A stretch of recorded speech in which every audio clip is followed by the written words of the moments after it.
Um, any additions or deletions to the agenda that anybody has? No. Nope. Okay, pretty straightforward. This is a chance for public comment on anything that is outside of our agenda. And I can see everybody who's in. I don't think there's any public comment outside, so we'll move on. It's the update to the COVID-19, and I see a phone number. I'm going to bet that is Al. Yes, it is. Okay. So this is an opportunity just to sort of talk about how the town's doing, certainly our fire rescue, how they're doing, and then anything with the town hall or any of that business. So Al, we'll let you jump in and just give us an update, I guess, on where we're at.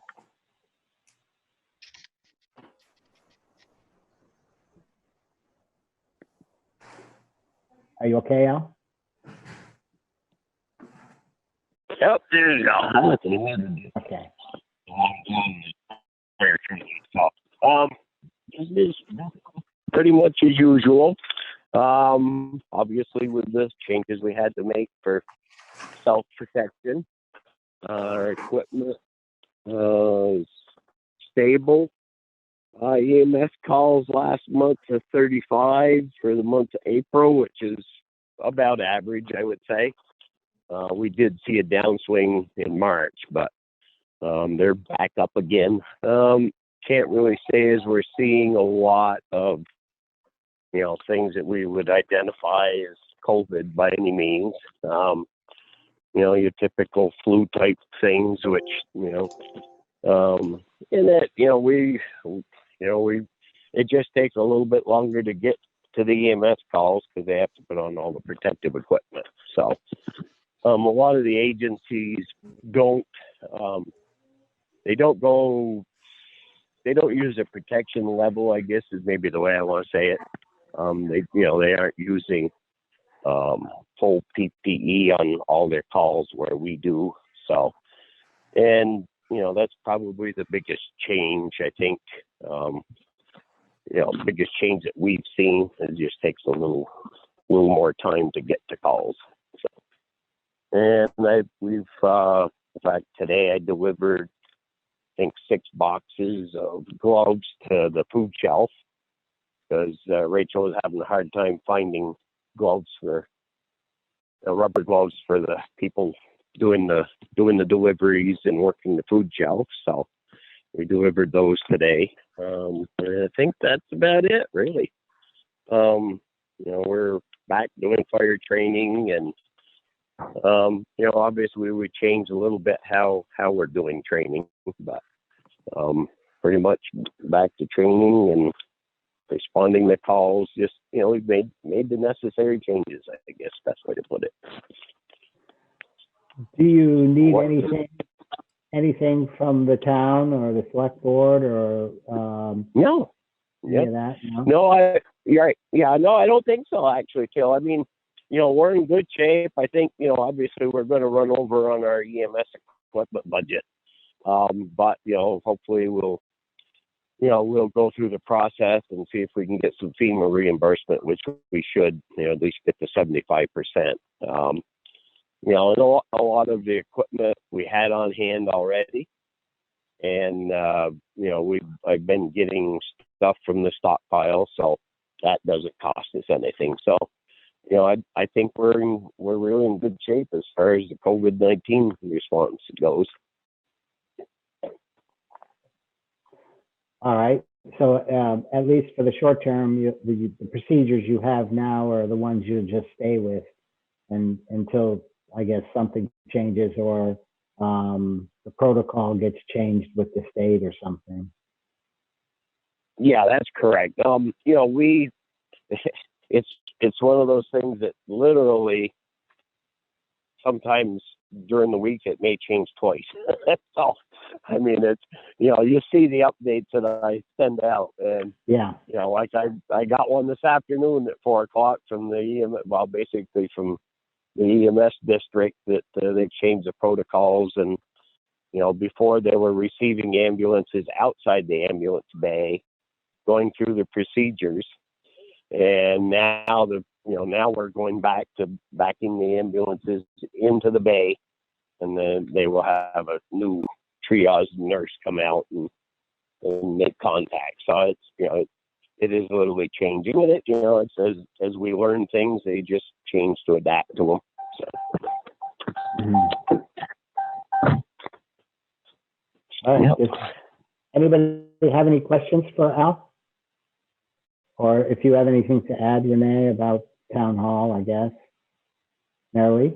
I have a question. I have read, and I assume that this is more in places with big highways, that there's less traffic, but the people who are driving are going faster, and so there are actually more accidents where people are getting hurt. And I wondered if that was the case in Hinesburg. I'm assuming it's not, but I don't know.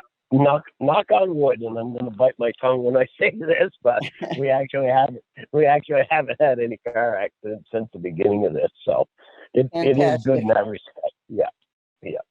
Good. And as far as town hall, nothing has changed as far as the governor's guidance for municipalities with regard to those of us that work at town hall. The guidance is still, if you can work remotely, you need to work remotely. So we were talking before, and Missy is there pretty much during the day. She's there by herself in the morning. So because now you can allow 2 people at the same workspace, if somebody wants to come into the vault for land records or something, they're scheduled to come in the morning, and then later on in the day, Heather, the new assistant, is coming in. So there's the 2 people in the town hall. They're of course separating and cleaning and all that. right. And then I guess occasionally planning and zoning might go to their records to get some files, and they report in that they're going to do that. Yeah. But except for that, that's pretty much the only action that's going on in the town hall. We're signing warrants remotely now, so Right. Amazing what you can do without and still keep things going. The town road crew is still working, but they're in their own vehicles, obviously, and staying separated. And water and wastewaters, business as normal, except with COVID-19 restrictions. Right. Yeah. So even for those at town hall, like Missy, and when Heather's there in the afternoon, they have to follow all the same health and safety guidance, wearing a mask. And if she does have in the morning, someone that needs to come in for the vault time, there's a special protocol in place for them as well. So still having to observe all of those health and safety requirements. And I guess, Al, you can weigh in, but I'm going to guess that this is going to go on, with not much change as far as business in the town and business with emergency response for at least the next 4 to 8 weeks before anything, if anything, changes. Yeah, I would think probably all of that. I think we'll see probably the biggest changes probably, end of June, I would say. I think there'll be a few, it's kind of like today, a few things get changed, and I don't really see a lot of changes before then. Okay. Are there any other questions? All right, Al, we appreciate your update. And I will say, I think yesterday or the day before, I was walking through town, and I don't know, some kind of emergency response, and everybody rolled to the fire station, and then it sounded like it wasn't a very big deal, and everybody rolled back, and I saw the trucks coming back, a couple trucks and whatnot. They all had their masks on, in the vehicles, so it looked like people were following the rules, which is good. Yeah, no, it's a definite big change. I mean, I know we did get one email, but it was actually family members that were standing together, and you know, not people not knowing who's who. It was pretty easy to, you know, not, you know, think that we weren't observing the rules that we were supposed to be playing by. So we were, and we are. Yeah, well, I imagine you and the police department and everybody working in the public sector or the stores or anybody, everybody's got their eye on it, and people are not afraid to speak up. So, which is a good thing. It holds us all accountable. So, good. Well, I appreciate it. Thanks, Al. Yep, no problem. I'll be listening. We're out actually doing another burn tonight, so I may lose you. So, thank you for your support. Yeah. Yes. All right. Next on the agenda is possible Conservation Commission applicant, and Darcy is on our Zoom, and this is an open position for the Conservation Commission. Darcy, we had some, I think, stuff you wrote out, a little resume, I guess, and answered some of the questions that we have. So maybe the best way to start is just, you know, what interests you in the Conservation Commission, and, you know, are you able to provide the time appropriate, I guess. You're on. Hi. I'm Darcy, and well, my main reason for wanting to join the commission is to be more involved with the community. And particularly the conservation is kind of close to my heart. I have a degree in biology. I've got my undergrad in biology at the University of Colorado. And even though I was passionate about it, I didn't find a career in biology. So it's always sort of more of a hobby, but I'd love to continue to learn and be more involved in that aspect. Another reason is we moved from Williston to Hinesburg about a year and a half ago. And one of the reasons we moved to Hinesburg is because it's so beautiful here, and we wanted more space for our kids to run, and we loved the rural feel of the town. So I feel like I would be a great voice in the Conservation Commission to sort of support us keeping Hinesburg the beautiful place that it is. Also recognizing that there's other families like ours that are moving here too. So we have to, you know, be careful on what we do with our resources here in Hinesburg. So that would be that's my main reason for wanting to join. And then also just to learn, you know, to see how the commission works and how the town works, and get more involved. All right. Any questions for Darcy? Yes. Go ahead, Mary. Thank you. I'm not sure how this camera works, but anyway, Darcy, have you been able to go to any of the Conservation Commission meetings? Yes, I have. I've gone to a couple of the meetings.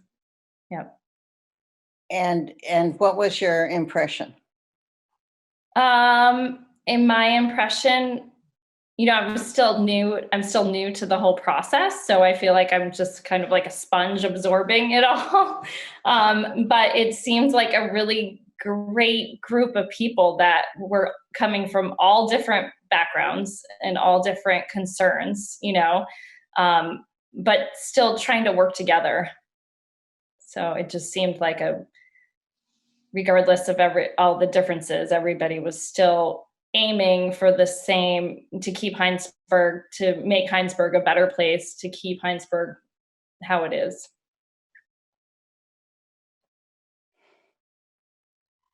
Hi, Darcy. Okay, this is Jeff. Yeah, I got a quick question. So first, thank you for applying.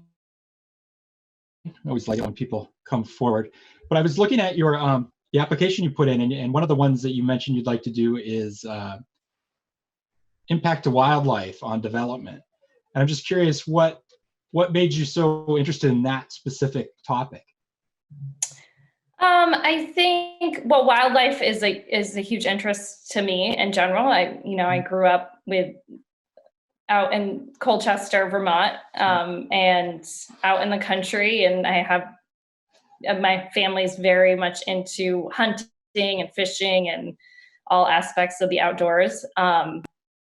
So I think when I see big developments coming in or any sort of impact, anything we're doing to the environment, I want to make sure that we understand the impact on the wildlife as well. Yeah, I think I saw it was just a very specific thing, and I thought it was great. I think it would be a great thing to have somebody that's that focused on a topic along those lines. So thank you. Yeah. Well, I'll just weigh in, and typically, and anybody who knows me and comes to these meetings when we do this, I always ask why people move to Hinesburg, because I'm interested. And, again, what you already wrote it in there, and it reinforces, our town plan is doing the right things, and our focus on, our conserved lands. I love the fact it sounds like your background is a hunting family, so that's something we're able to do. We're still in Chittenden County, but we're still able to do that. And some of our beautiful lands and the hilly sections. Again, I'll say what Jeff said. I really appreciate you stepping up, and your volunteer service is what really makes these boards work well. And the boards do have a big voice in how we go about, with the expected development, controlled development we hope to have as we develop the village. So definitely appreciate you doing this. Thank you. Yeah. Mary? Dorothy, are you familiar with the mapping that the Conservation Commission is working on right now? We talked about it a little bit at the meeting that I was at,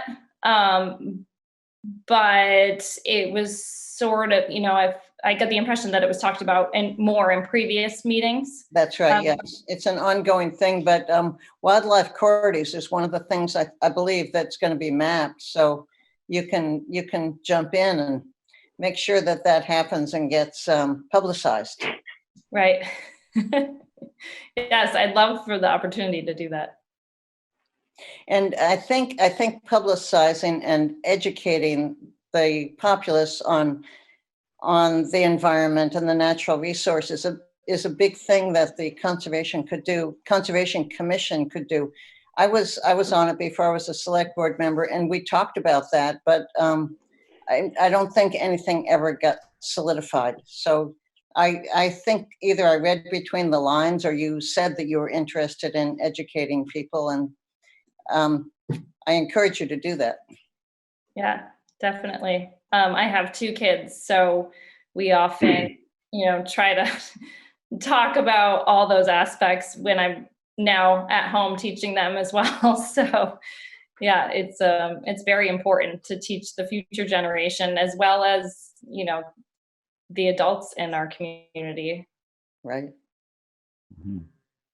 So I have a quick question, but definitely want to echo everybody. Thank you so much for your interest and for stepping up to volunteers. Sometimes it's hard to fill some of these positions, and it's certainly wonderful to have, especially new residents who are willing to kind of jump in feet first, so to speak.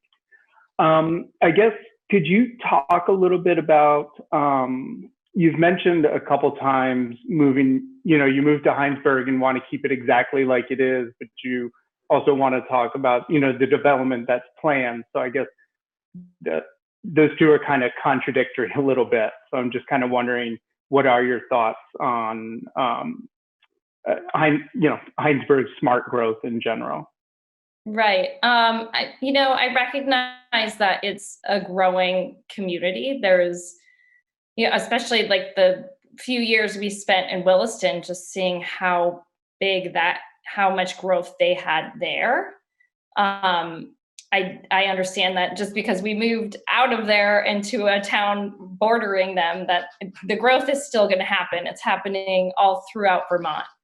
But I think it's really important to think about how you want that growth to be. You know, do you want to just go and throw in a bunch of houses and not look at how it's affecting not only like the wildlife and the plants but also the overall community feel? Sometimes you have big growth coming in and it really can change the community as a whole.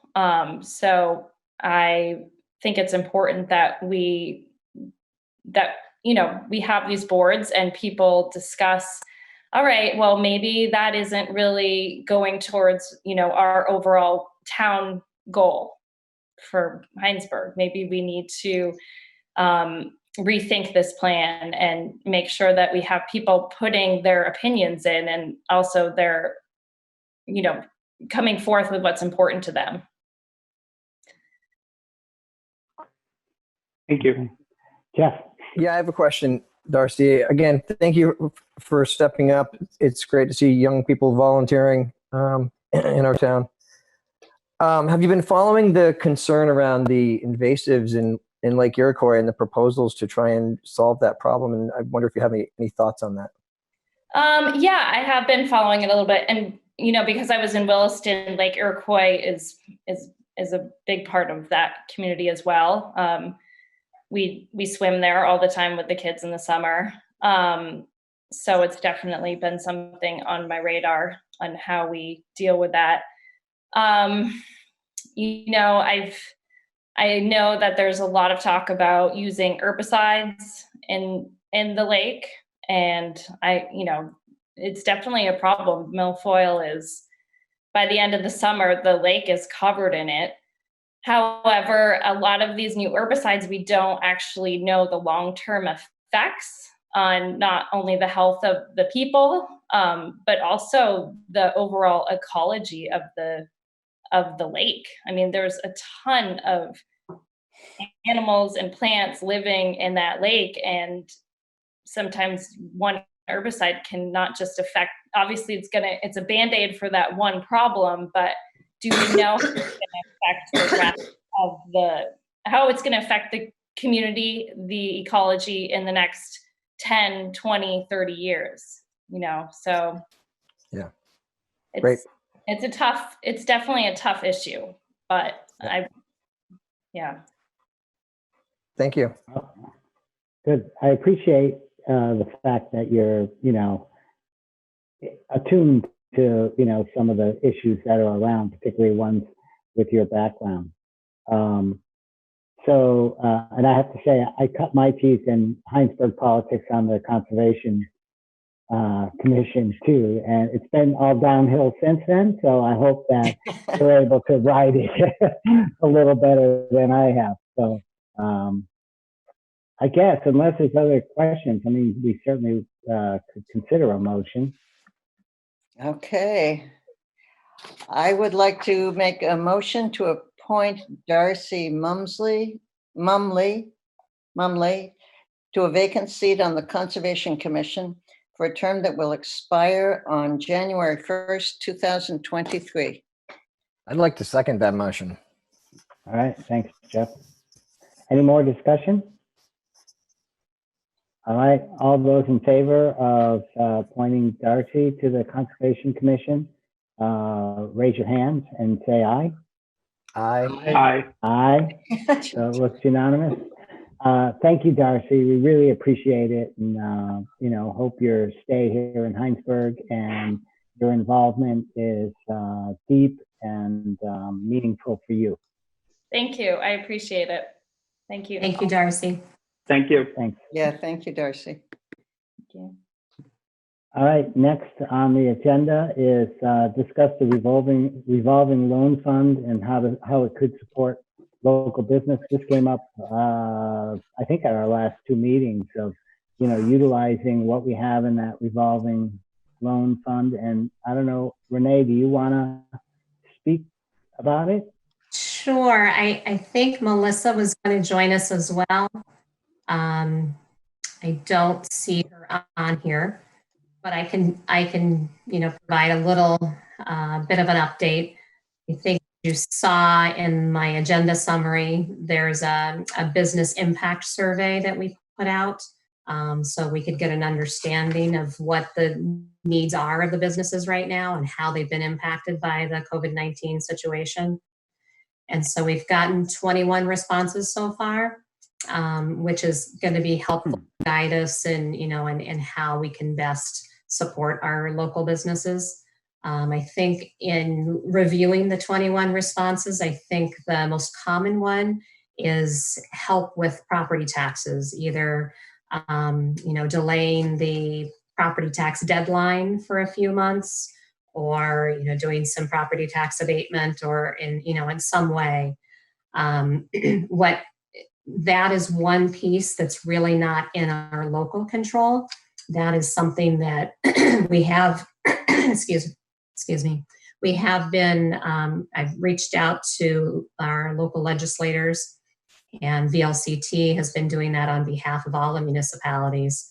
And so they are considering those right now of ways to support municipalities, and in turn for us to be able to support our local businesses. But with the property taxes, there's consideration of either allowing municipalities to have the flexibility to either adjust their planned spending plans, like what we had voted on at town meeting. Typically, we don't have flexibility with that. They're asking the legislation to give us that power this year on a temporary basis, or perhaps adjusting the deadlines and things for those to be done. So we'll have more information, coming soon on that. But it's not anything that your body, this governing body, has control over, but that is actively being discussed because it's a need that's happening in all the municipalities. And the other piece to that is when we collect property taxes, we're also collecting the education taxes, and then we have to send a payment to the state. If it's likely that FY21 we're going to see a considerable rate of delinquencies, and so that would also impact the town's ability to send that full payment to the state. So they're asking the legislation to keep that into consideration and help out the towns by delaying that deadline, or in some way. So more on that.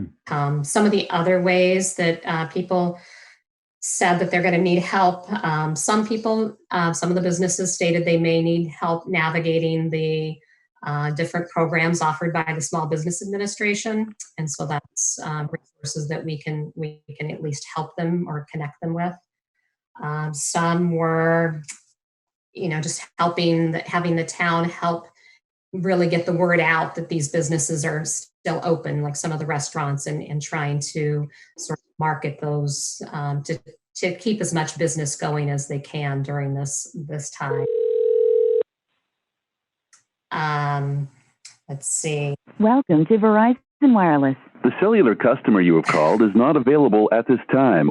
Please try. I just muted them. Okay, there we go. So those were the main things. I think another one was like a sole proprietor, and so the support from the state really wasn't feeling that was helpful to that business specifically, because they don't have payroll, so the PPP program really isn't going to keep them going, but support with their, the rent that they're paying for their office space, or any of the overhead costs are things that they need. So the purpose of this business impact survey was to guide the town in how we could best support them. And so the other piece of it, the other thing we have now, with the Revolving Loan Fund Committee, put a draft application. So the grant program that I talked about at the last meeting, that the state had given some guidance on, that we could use our revolving loan fund. And rather than issue loans from that, we could also issue some grants to help support businesses to sort of provide a lifeline through this time. And so we could provide up to $5,000 grants to businesses. So that will just be another resource that they could have. So the committee has developed a draft grant application, and that we'd like to get out to the businesses and start that process. There's acknowledgement on that application that there may be more information that we'll need to gather as we get more guidance from the state. The state is also doing this as more of a statewide effort, but it felt like that one was taking a little longer, and we really wanted to support our businesses now. So I reached out to the state, I sent them our drafts. They felt they actually learned a lot from it. They thought it was a lot of good feedback that they're going to incorporate into theirs. But they also gave the go-ahead for us to do this on a local level. So that is the plan.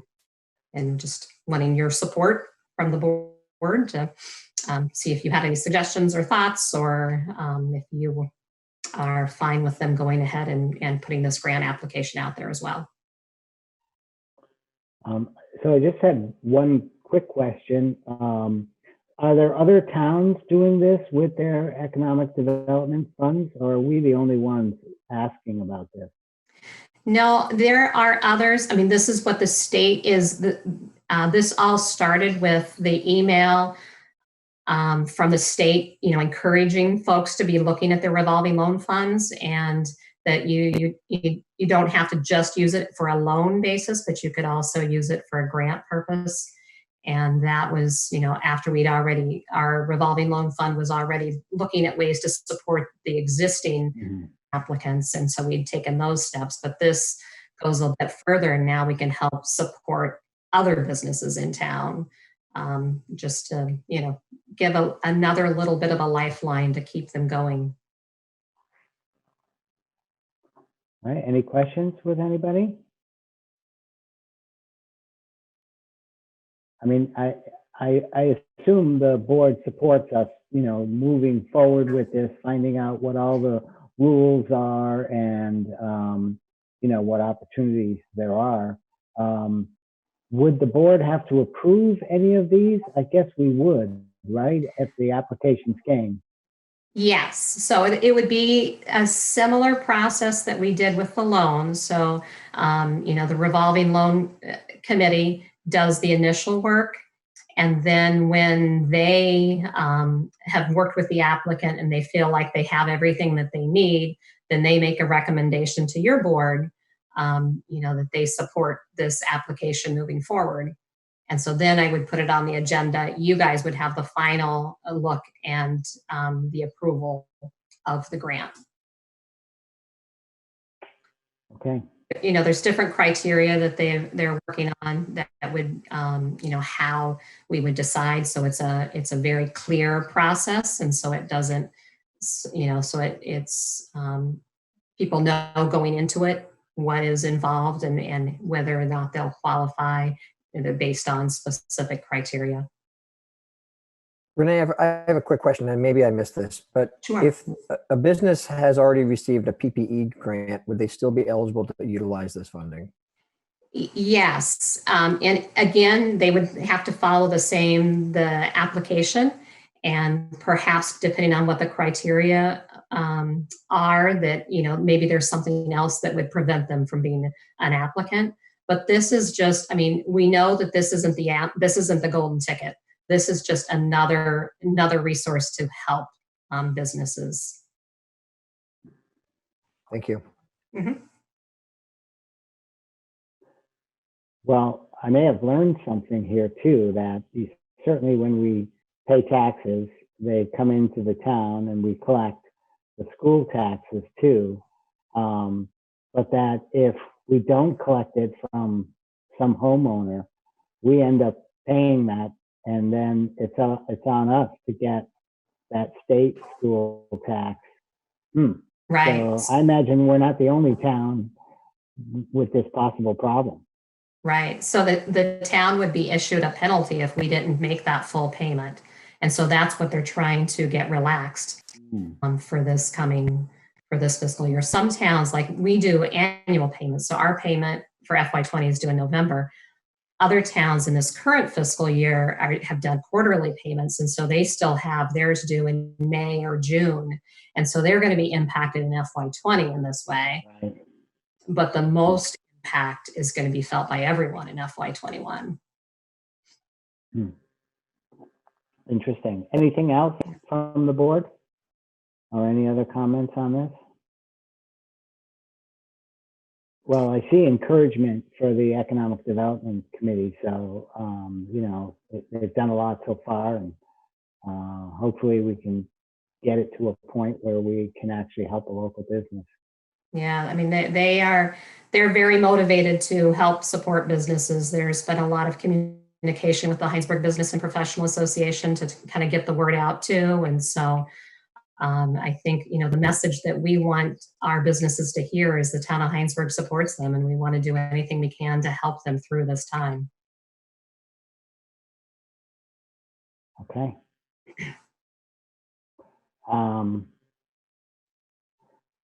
If Melissa joins us at any point, maybe we can circle back. She may have a couple other things to add. So.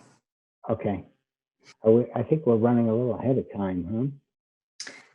Next on the agenda is the revised draft RFP for the town and community TV solar. And Mike has been the one who's been joining us, I think. Oh. Mike is on the phone. Okay, Mike. Good Great. evening, Mike. Good evening. That's next on the agenda, and we've looked at this, I think, the last 3 meetings.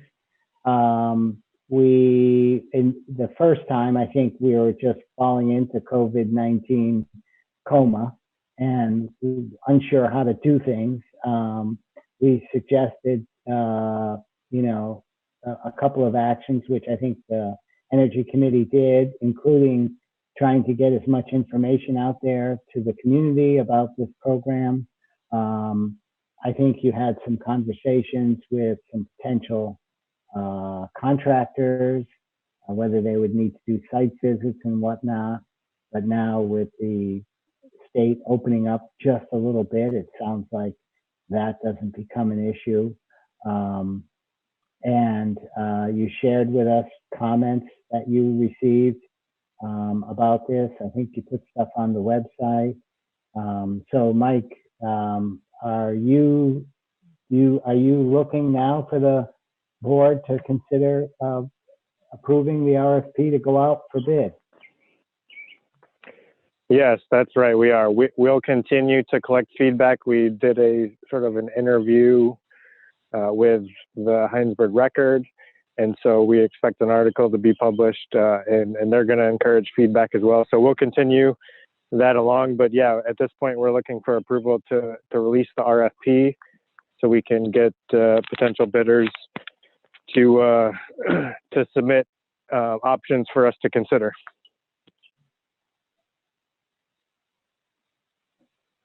All right. Are there any comments by board members or anybody else on this?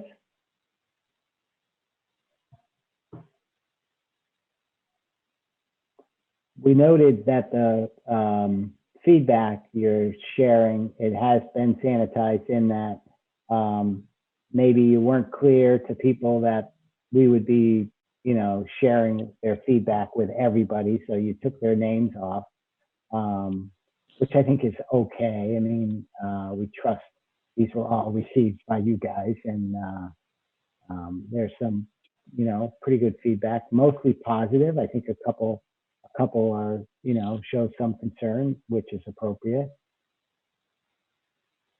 Any thoughts on the feedback process, Mike? Yeah, so we'll maybe take a look at doing something where we're more explicit about the intention for the feedback in terms of making it public in the future.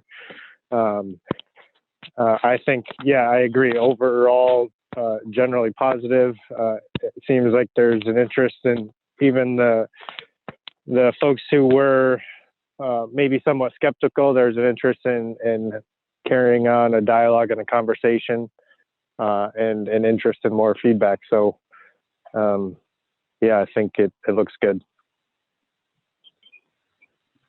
If we were to move forward with this,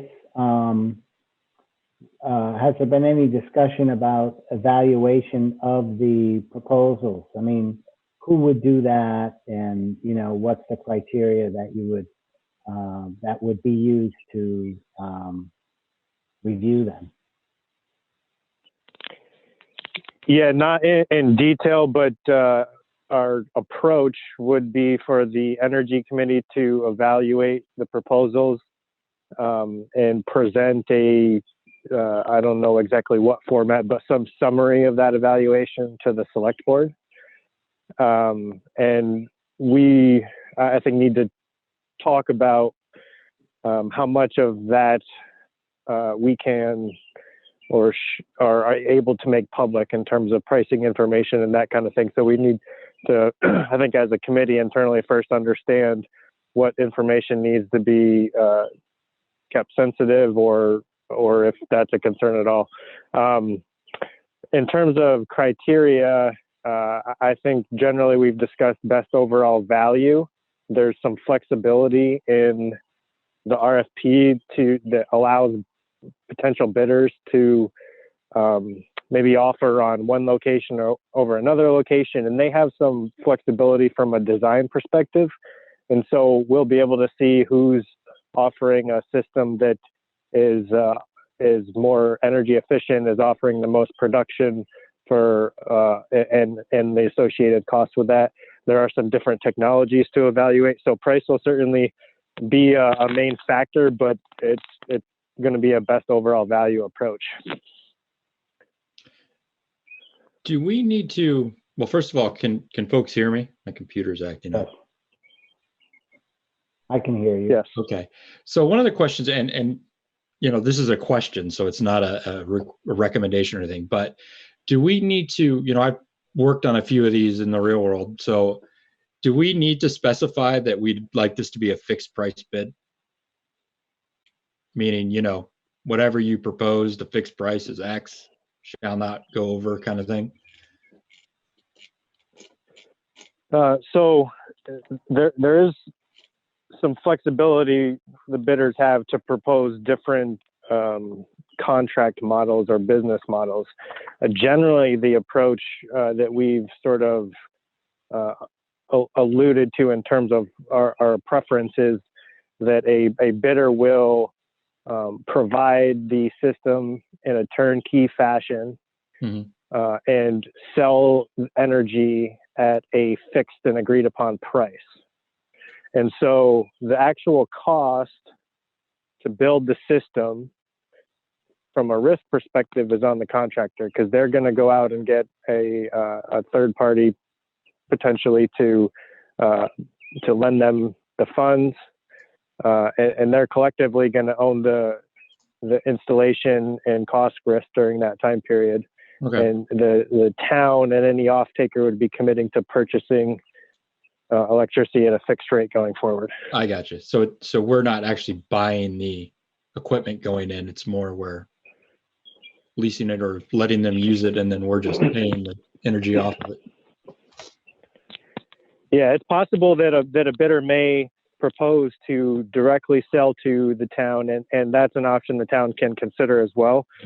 It's expected that the federal investment tax credit, which is 26% currently, off the installation cost, significantly outweighs a direct procurement in upfront, and so the town in that scenario could, if they decide not to purchase upfront, could reconsider purchasing down the road, as was done with the trackers that the town does own now. They purchased them in 5 years or so after they were installed, and at that point a price was negotiated and agreed to. Okay. Yep. And in some cases, ideally, whoever this is, this contractor says, this is what we're planning to do. Here's what we're going to use. Here's the expected energy output. Here's what we're going to charge you for the electricity, which will be less than what we're paying now per kilowatt Right. going into it. And then typically they say, hey, after 5 years, here would be the purchase price if you choose to exercise that option. Right. So Okay. we should have the option of purchasing it or not purchasing it. I gotcha.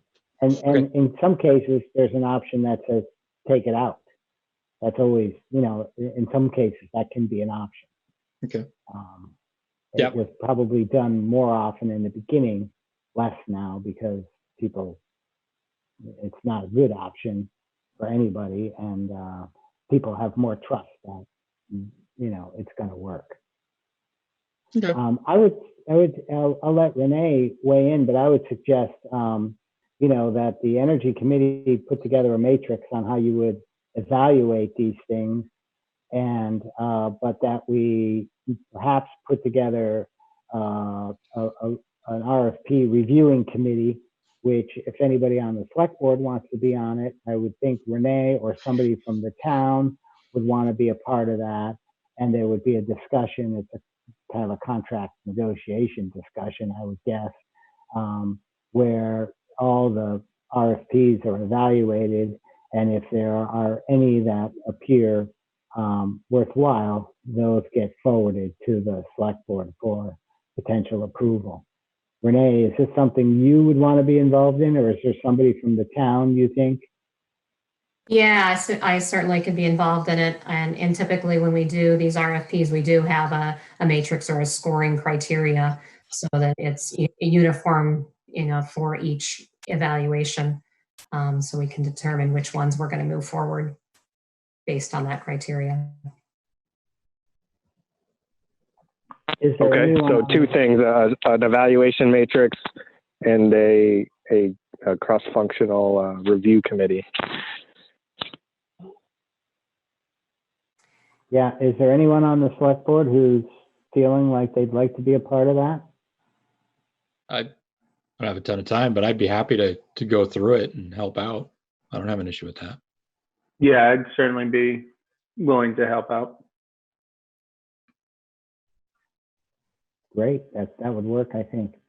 Sorry, I'm not on the video. Who are the voices? Just for Mike Lohner. We'll reach out to folks. Okay. George. Okay. Or Jeff French. And Jeff French, yeah. Thank you. Mike and Jeff. Okay, great.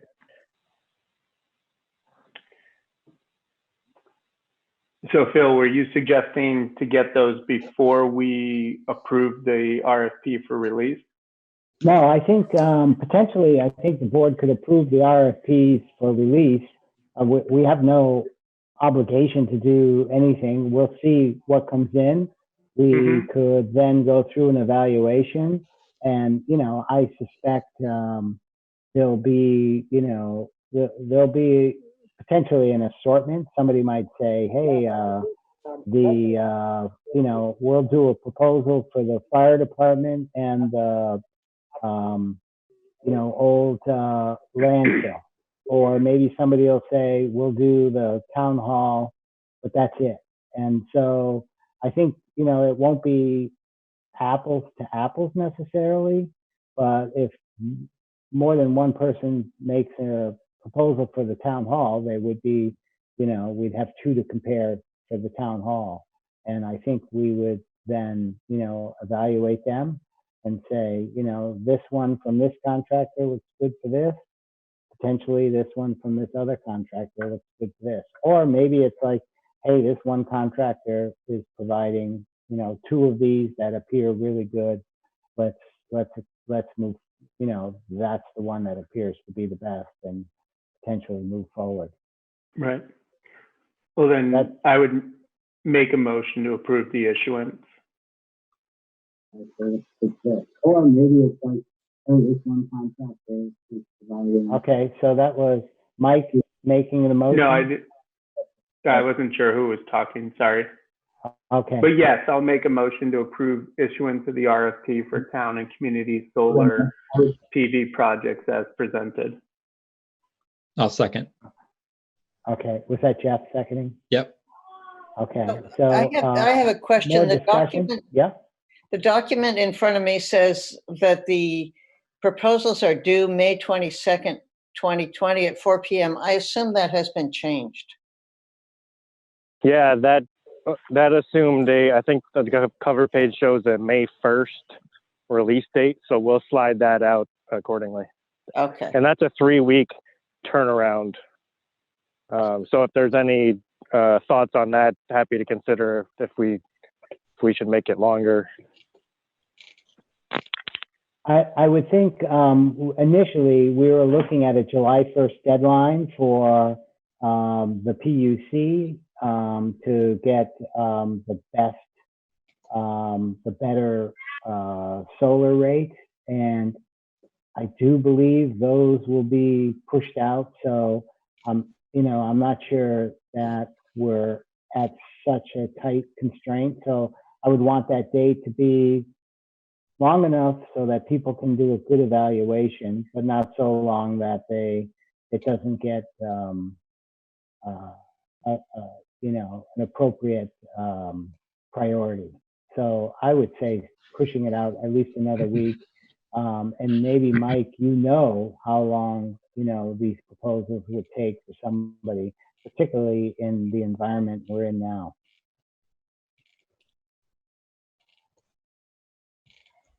Yeah, I'm happy to do that. We can make it 4 weeks. I mentioned I talked to a number of 3 or 4 companies that have expressed interest in the project, and they said 3 weeks would be sufficient.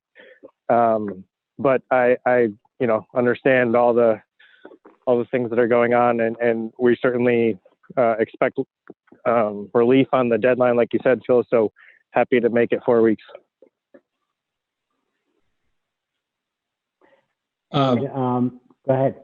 Oh, I was going to say, it just sparked my mind when Marilee brought up when they're due. Do we need to have oh no, you have it in here. All questions are due no later than May 15th. Okay. Just, usually you see a time when they can ask clarifying questions before the final submission, but it's in there. Right. So obviously that's got to, I assume, slide as well. Correct.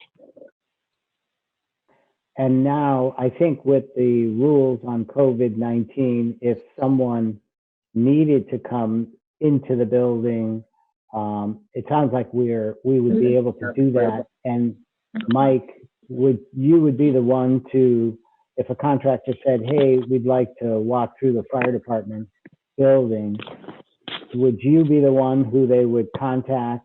And you would talk with Al, obviously, talk about the rules on doing that, and then figure out a way to allow them to do that?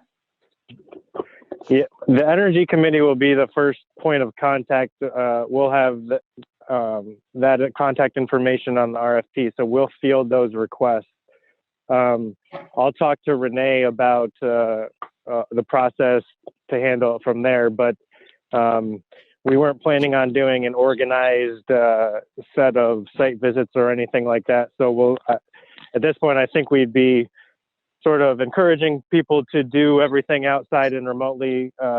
And if they would really like to set something up, then we'll handle it on a case-by-case basis. I think that's a perfect answer. Thank you, Mike. This is Chuck. I just joined.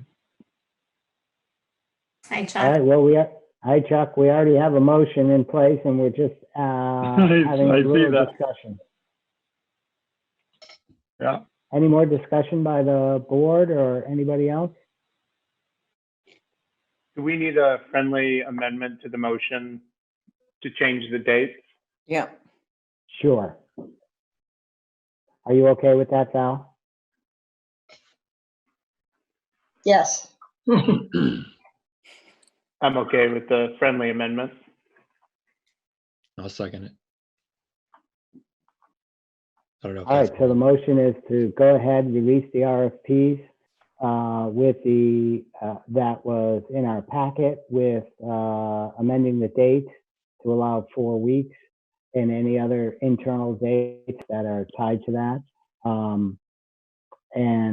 Again, I'll say we'll get these hopefully we'll get a pile of proposals. We may not get anything, but we may get a pile. It doesn't commit the town to anything, and the expectation going forward is that there would be no direct cost from the town to potentially provide more solar capability for the town buildings and or for the community. So all those in favor, raise your hand and say aye. I need a little clarification. I'm unclear on the date.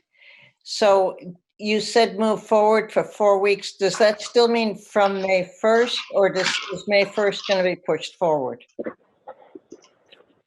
May 1st will be pushed forward. It'll likely be within a couple days.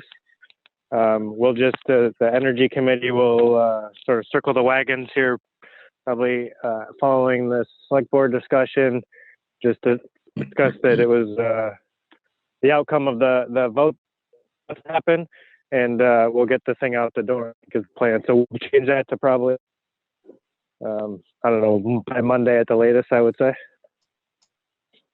So say it's May 10th, then it would be 4 weeks after that the proposals would be due. Am I understanding that correctly?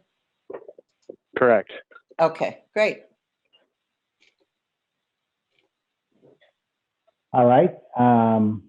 So let's do that vote again. All those in favor, raise your hand and say aye. Aye. Aye. Aye. I don't have everybody on my screen because I don't know, I lost something, but I'm assuming everybody said aye. Are you okay with that, Val? Ah, there we go. Val, did you get that? Where did people get? Yes, I did. I couldn't get my unmute. Ads kept covering it. All right. Well, thanks, Mike and Chuck and the Energy Committee for working on this. And we've had Jeff and Mike said they'd like to be involved, and Renee too, on the actual evaluation of the proposals that come in. So that's exciting. How did that happen? Dang it. Okay, thank you. All Yeah, right. thank you, guys. Thanks. Yeah. Okay. Next on the agenda is a update on the Lake Iroquois Association, and they're going to talk about their draft permit. And are we a little early for? We are. So Phil, I see Melissa's here. Could we just circle back with her to talk about the revolving loan fund since we're early? Sure. I think this next agenda item, I think other people may want to be part of. So if we could circle back to the revolving loan fund discussion briefly, we can update Melissa where we were. Sure. Melissa, so we got a pretty good update on the fund, the actions associated with the state from Renee, and survey, which I think the number of responses is pretty good. So I think the question is, what are the next steps for the committee? I think the next steps is to get the application, the grant application out. I think we decided that waiting on the state at this point didn't really make sense, but we wanted to act quicker. So that being said, we haven't ironed out all the pieces of information we need. I mean, I think the application asks the pertinent questions. I think we're really just trying to get a handle on how to prove to the state that the people who are receiving those grants have low and moderate income employees. So, and I'm hopeful that we'll get some of that guidance soon enough. But yeah, I would love to get the application out. We were gonna send it out on Front Porch Forum and the town Facebook page, get it on the website, and maybe I was thinking we might do an article on the record about the survey results and the application, the grant application. That's what we're thinking. Yeah. Okay, and we talked about this. It's pretty exciting that it's happening. I think the board is behind, if that's the right term, behind you, you know, supporting the committee doing this, and we look forward to seeing, you know, what the possibilities are for us to help our local businesses. Great.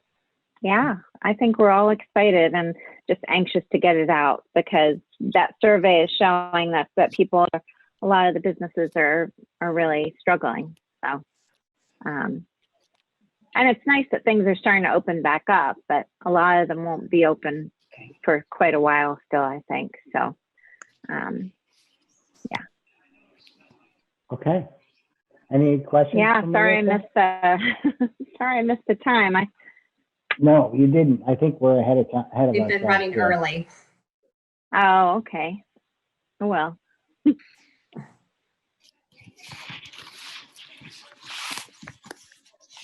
So next on the agenda is the Lake Iroquois Association, and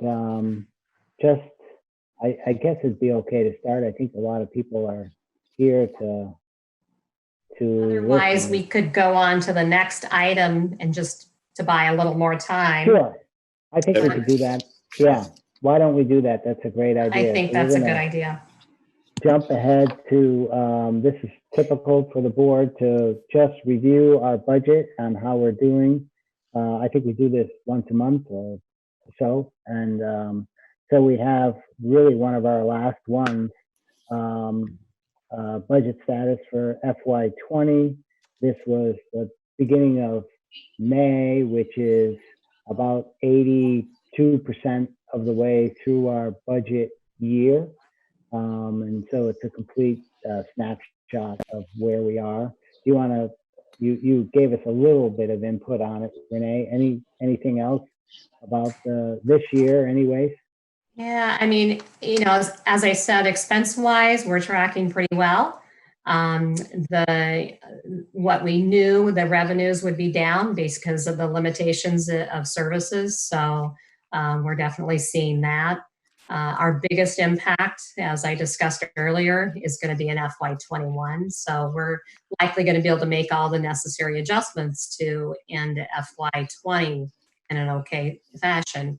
But it's FY21 that's most concerning for us, and especially with, you know, the conversation earlier related to property taxes and things like that. So the revenue streams that the town relies on are definitely at risk. And so that's what the state is looking at, and hopefully there's going to be some changes in the legislature that help towns through this time. Okay. Any questions for Renee, or any questions about the budget from the board?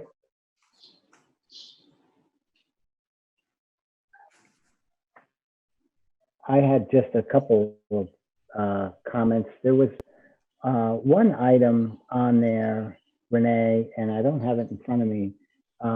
It was part of the water wastewater. The line section is 330-2943. I should have wrote more information. It was interesting. I'm going to see if I can find it here. Hold it. I should have it.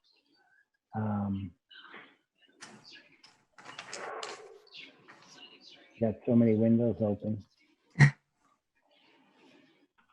Okay.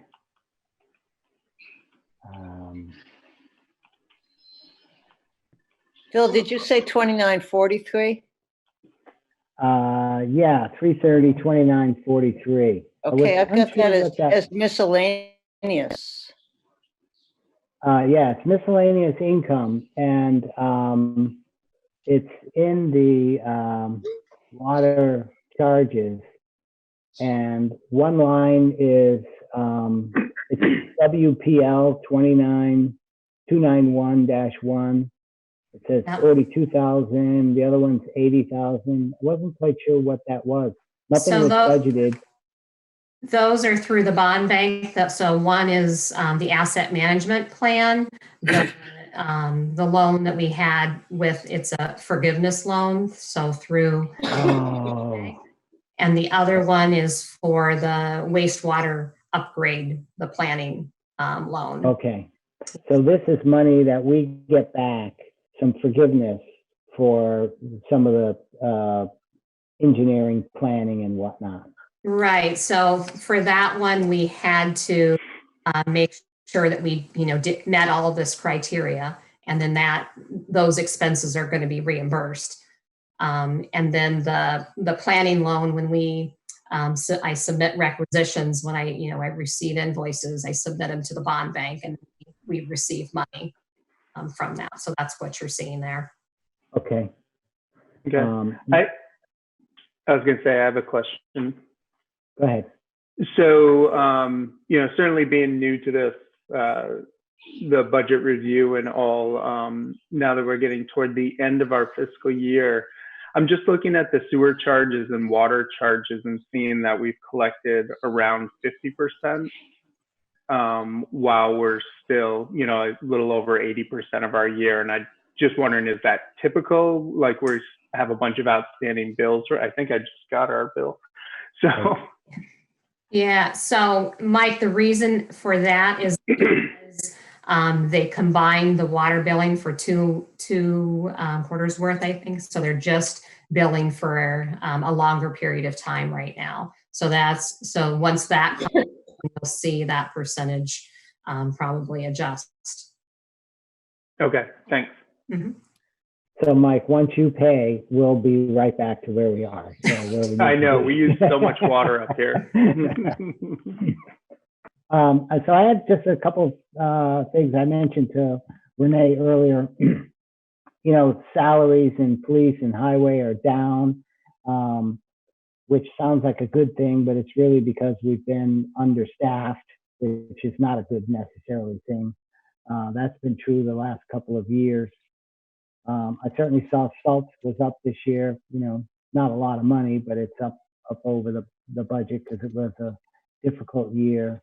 And, I did see something I've been keeping my eye on, and we've talked about the utilities for the Newtown garage is down under the budget. So it looks like that's at least now, we can at least budget it. We know where it's going to be, and there may be opportunities for improvement.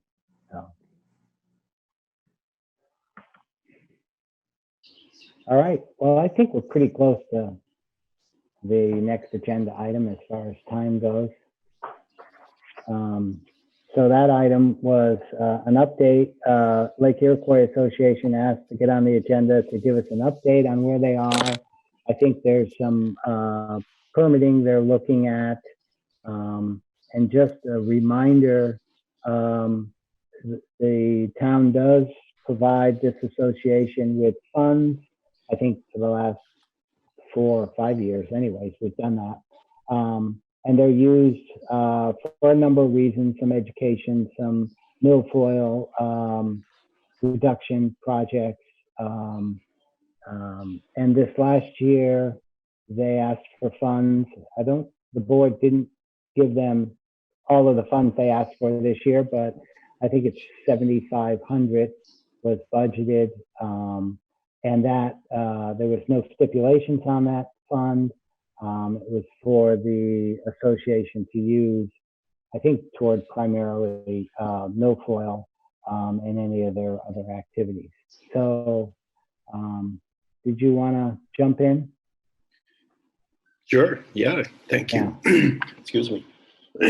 Thank you for having us. For those of you that don't know me, I'm Chris Conant and president of Lake Iroquois Association. And I have the pleasure of having Jeff Davis with us, who is a chair of the Lake Iroquois Recreation District and also is a board member and vice chair of our board of Lake Iroquois. Association board. So thank you for having us. I appreciated the fact that Renee and I have worked, and our board have worked together over the last 4 months, 5 months, trying to get us into a schedule where we could come and do a presentation kind of pre-final permit presentation to the board. And so with everything going on in the world and our communities, we now are here and on Zoom, and quite different than how we normally do it. But anyways, I appreciate the fact that we're here. So, and thank you for the invitation. And Renee has been amazing to communicate with me as much as she has to keep us informed. So, you know, Lake Iroquois Association is a group of 13 members that are board members that have been working for over a decade on lake education and trying to take care of the health of Lake Iroquois. And we have had a number of years worth of work just dealing with milfoil. And the milfoil has been a problem for a number of years, a number of decades actually. And it's gotten to the point where it's really causing some significant problems throughout the lake and the community and on the lake. And so we now are faced with trying to deal with it once again. Renee, are you going to be working your way through the slides? Couldn't hear her. Could you hear Yes. her? Okay. Yes, thank you. Chris. So slide 2, I'll just say slide 2. Yep. So back in the 90s, we started seeing milfoil come, and most of you have heard this story. So I apologize for going through it again, but I think it's important. We have had a number of acres where there have been problems with milfoil on the lake for a couple decades. And so we're now starting to see a significant change in the ecology of the lake. And I know this is a picture that was taken over a year ago by Pogo Senior, which is a photographer that does aerial photography and has given us permission to use. And this is probably the most troubling photo that we have, only because it just shows how difficult the ecology of the lake is right now. This was taken in August. The health of the water quality on the beach end of the lake and on the access area end of the lake is really significantly troubled with both the smell and a layer of mat almost that has created this picture. So we're looking at about 90 acres that are infested with the milfoil, and we really have found that it's progressively gotten worse year after year, specifically in the last 10 years, where it's gotten so out of control that we're looking at the majority of the lake has milfoil problems. So we've been fortunate to be able to do aquatic plant surveys and recording the native species within the lake. And we've seen a significant decline in the native species in the lake during the last 10 to 15 years. And the native species, aquatic species that are in the lake are important to the ecology of the lake. And so you can see how the change has occurred. And we're part of this process is that we're required to do plant surveys to see what the population of not only the milfoil is, but the other aquatic plants within the lake.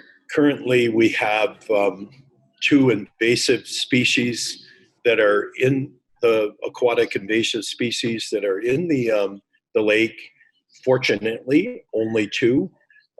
There are over 50 aquatic nuisance plants in Vermont, and we have been fortunate to be able to maintain only 2, and that being the pondweed and also invasive Eurasian water milfoil.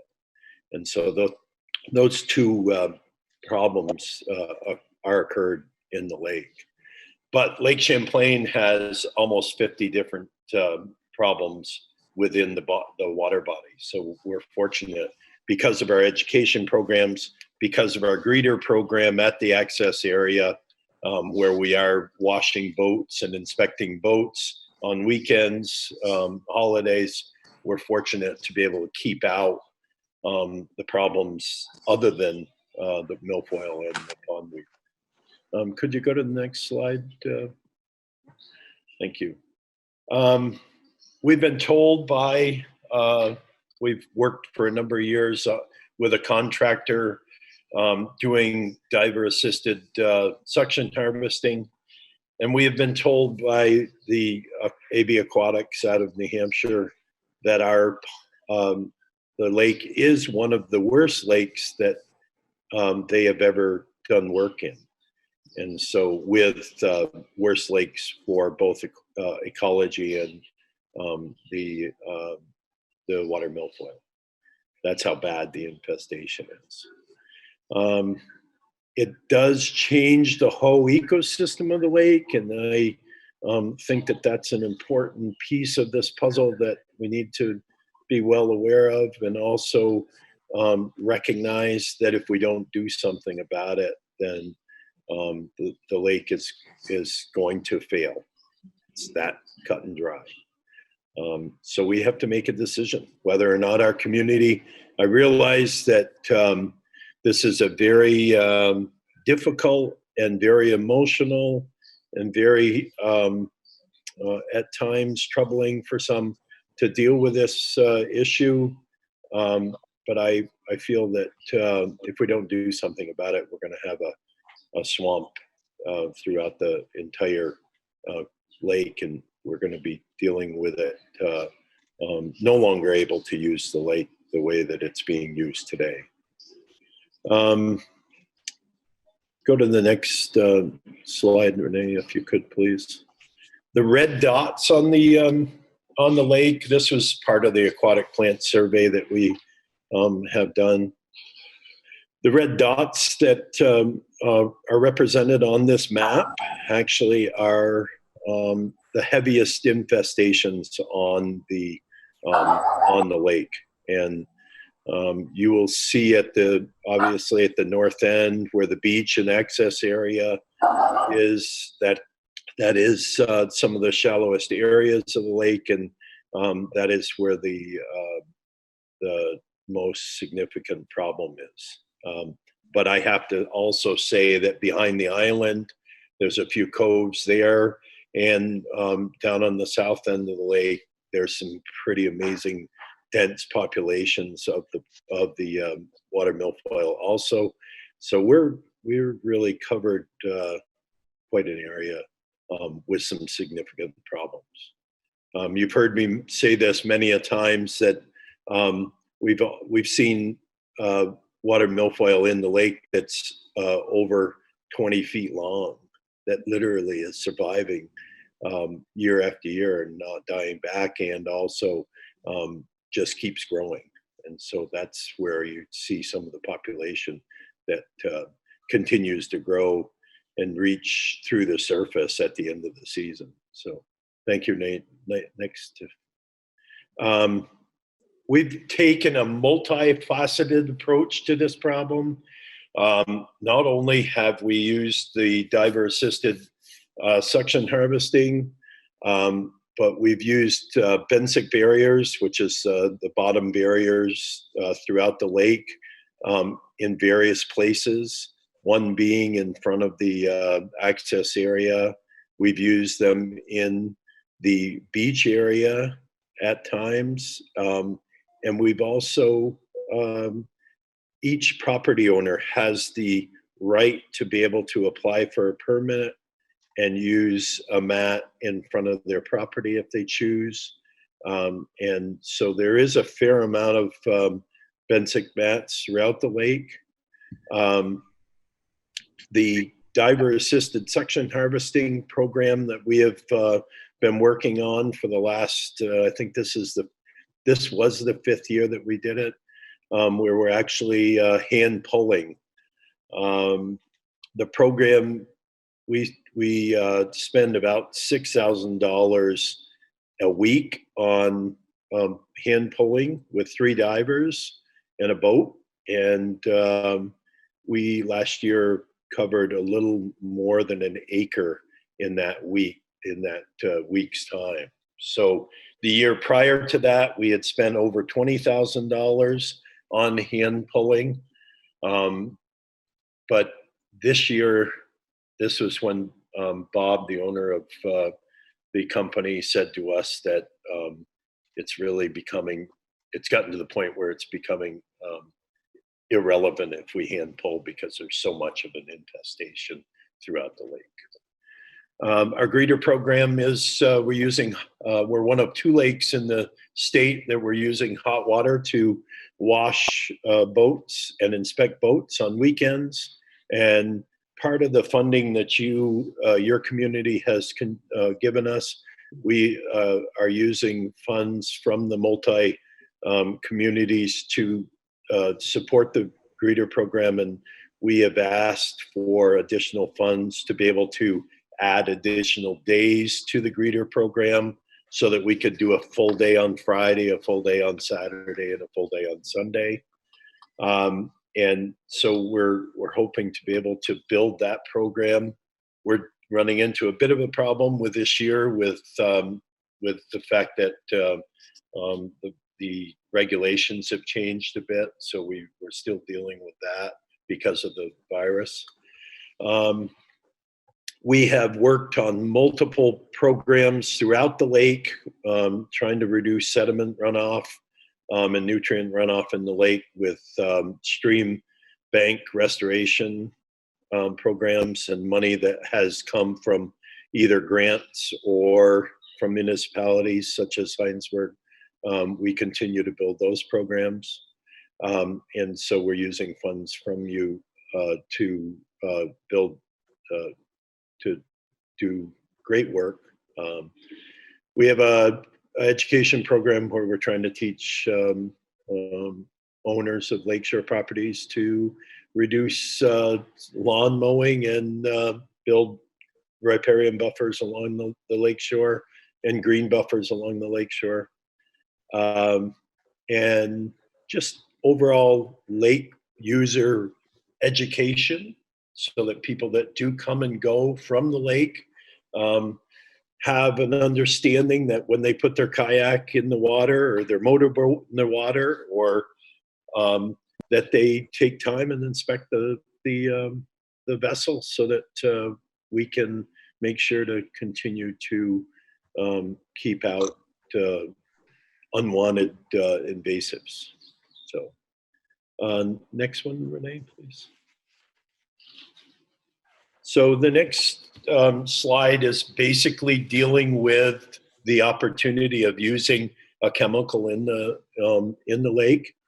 And ProcellaCOR is a herbicide that is used in aquatic control of specifically of Eurasian water milfoil, and it's targeted specifically to the milfoil. It is a growth inhibitor. So as a growth inhibitor, it's actually going to change the style of growth that the plant actually is accustomed to, and will actually expedite the process and changes the cell structure within the milfoil, and the chemical then contributes to the deterioration of the plant. So we are have applied to the state for a permit, an aquatic nuisance permit, which is now under review with the Department of DEC, with environmental control or environmental conservation. And we have we applied for the permit back in January. The permit was actually submitted.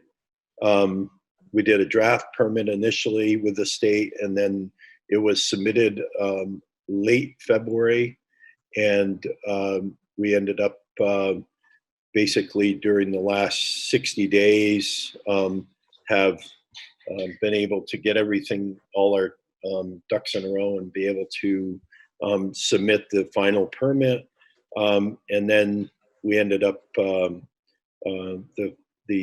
review process is occurring right now, and the comment period, which opened up on May 1st, is now occurring, where any citizen throughout the community and or that's interested in participating can come in and do a review of the permit online, and then participate by either communicating by email or in writing up until June 1st of this year.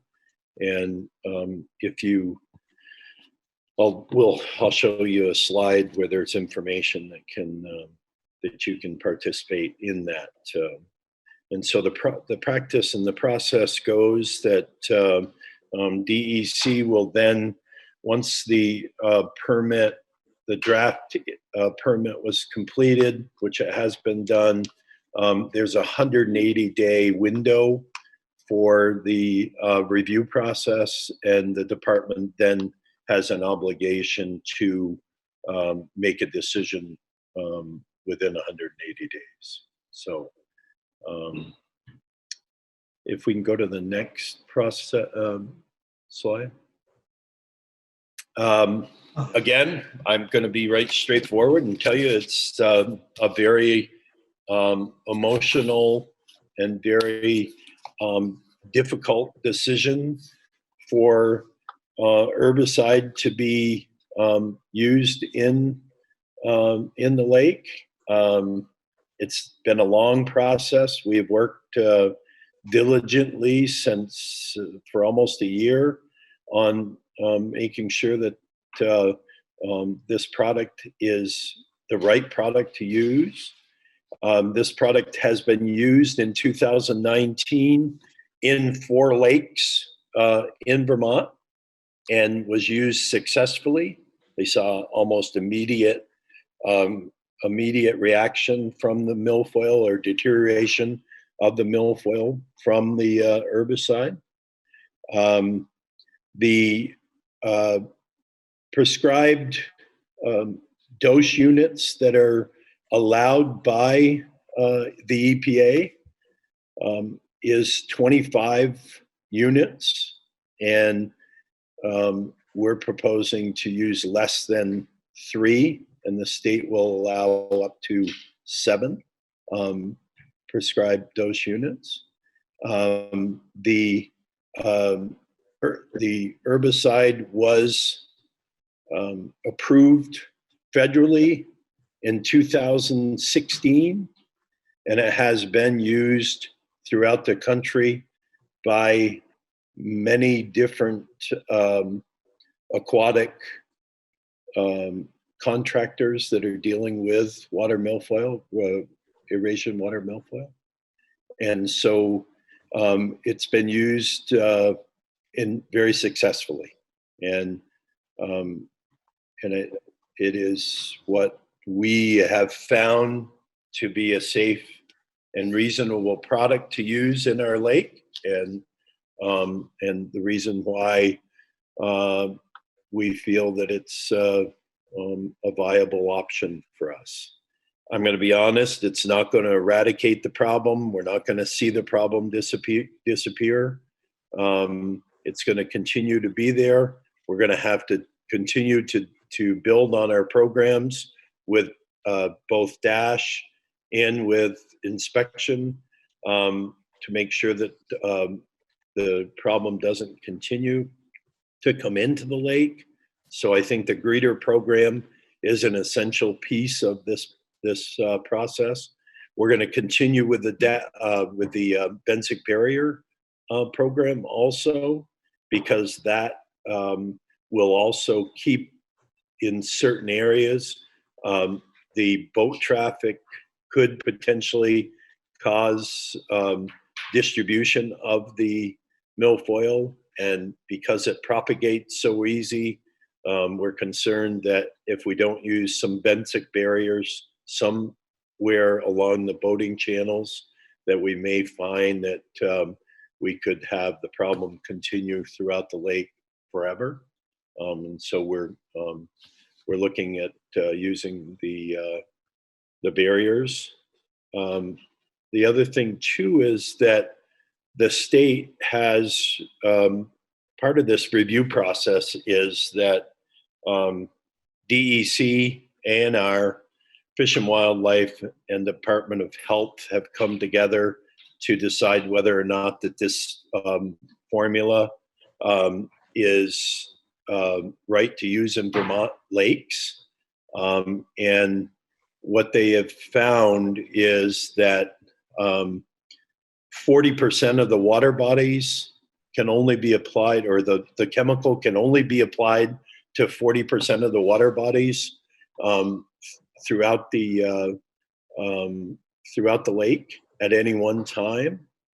And what that means is that, for simplistic explanation, if we have 100 acres that's infested throughout the lake, that we are looking at covering 40% of that, or 40 acres. But that also includes all of our other efforts that we're working with. So that includes the 40% needs to include the benthic barriers that we're using, both on a private permitted and on a association permitted. So that means that everybody that is using barriers has to, we have to know who's using barriers, and so that we take that into consideration when we're looking at 40%. It also has to include the amount of hand pulling that we do. So if we do 1.5 acres of hand pulling in a week, or we do it for 2 weeks, that 3 acres is going to be deducted from our 40 acres that we're looking at. The other piece of that puzzle too is that we need to be that the 40% is an indicator for the benefit of the fish that is in the lake, that it's basically because of the amount of deterioration with the plant life deteriorating and the sediment from the plant life deteriorating, that the actual Fish and Game has shared concern that the sediment alone changes the oxygen levels as a plant deteriorates. It changes the oxygen levels, and then it could harm fish. And so what they have found is that keeping the 40% of the lake should be one of the criteria, so that it doesn't change, the sediment doesn't change the ecology of the lake. That's another concern.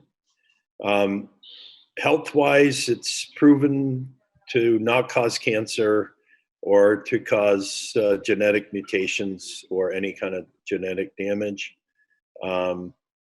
It does working on it. It does not also change the effect of other native species in the lake. There is a small effect that it has on the pond lily, but it doesn't kill it. but it's specifically targeting Eurasian milfoil.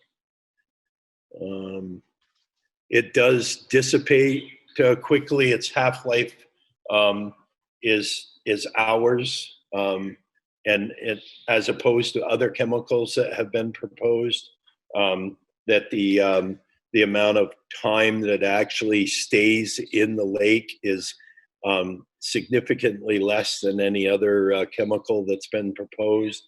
And with the amount of light that is allowed to break the chemical down, that it will dissipate within a 24-hour period. Renee, can we jump to the next slide? Just think we've gone over. So part of the permit process is that we have submitted the Lake Iroquois Association and Lake Iroquois Recreation District jointly submitted the permit together as co-appellants to DEC.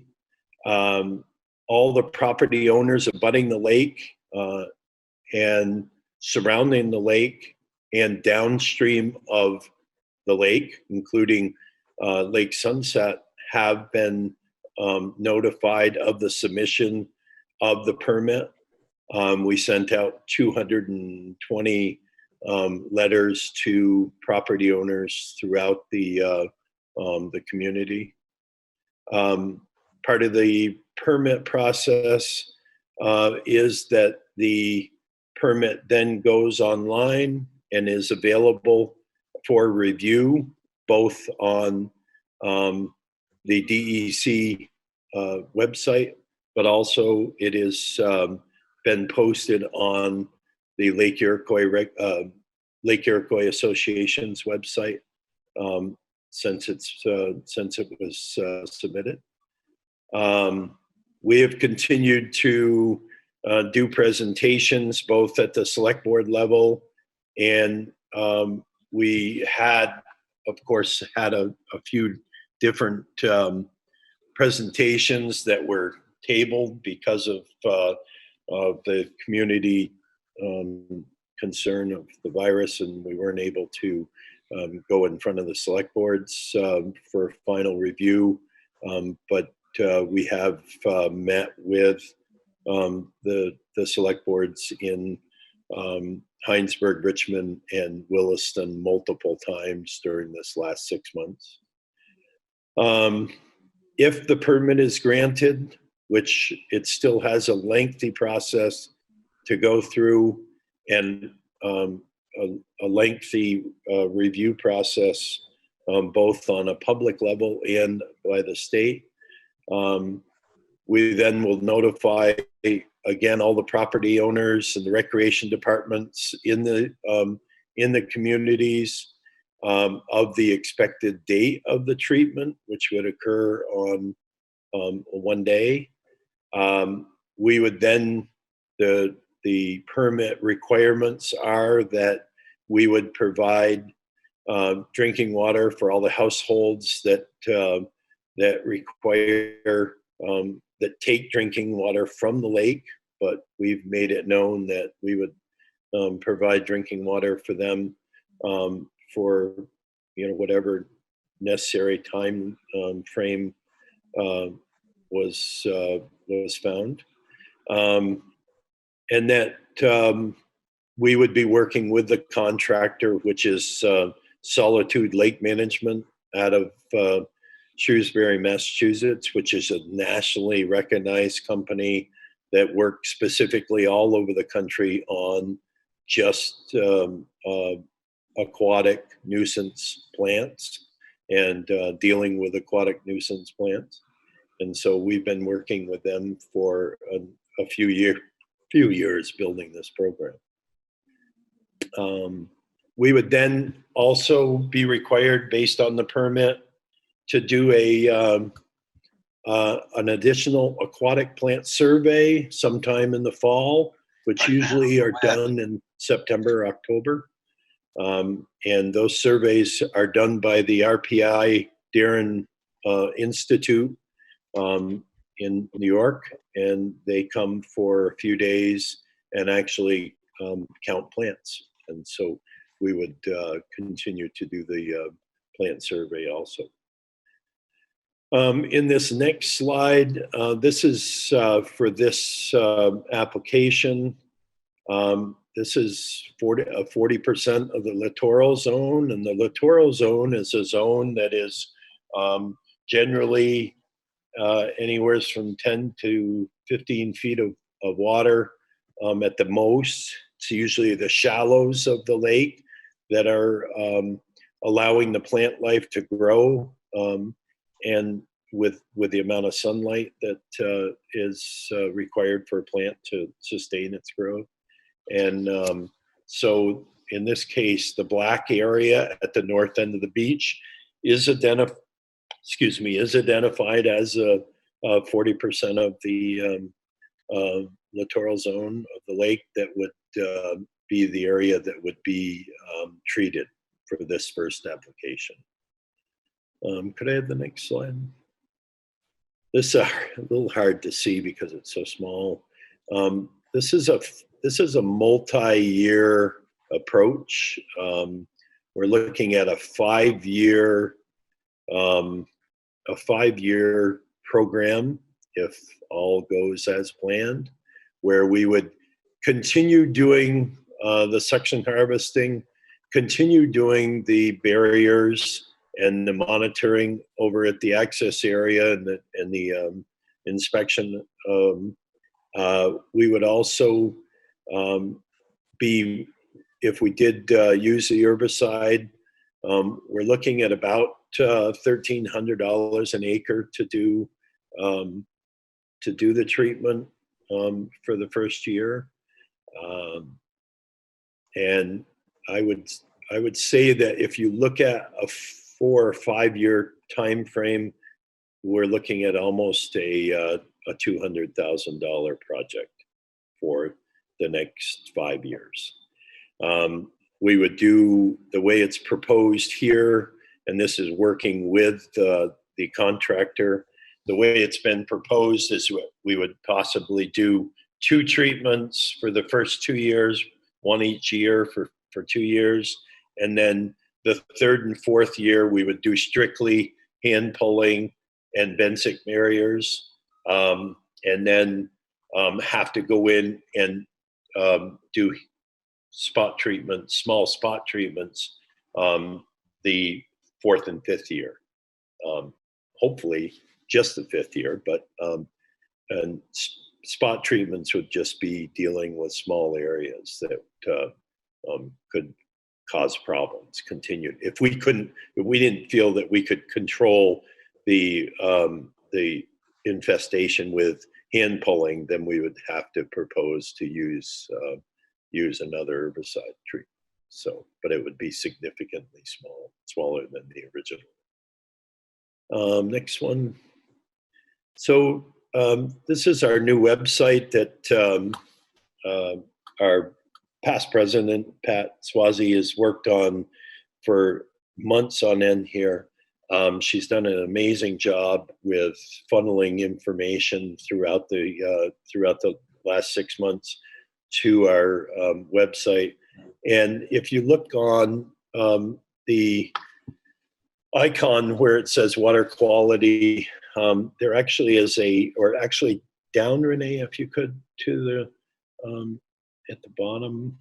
Maybe it's not showing that, but there's actually on our website, which is the lakeiroquois.org website, there's actually a spot where you can click on milfoil control, and it literally will bring you right to the plan that we're working on with the milfoil, and you can look at the nuisance, aquatic nuisance permit, and the active permit with Department of, there you go. So if you clicked on the program details, it actually will give you some of the history.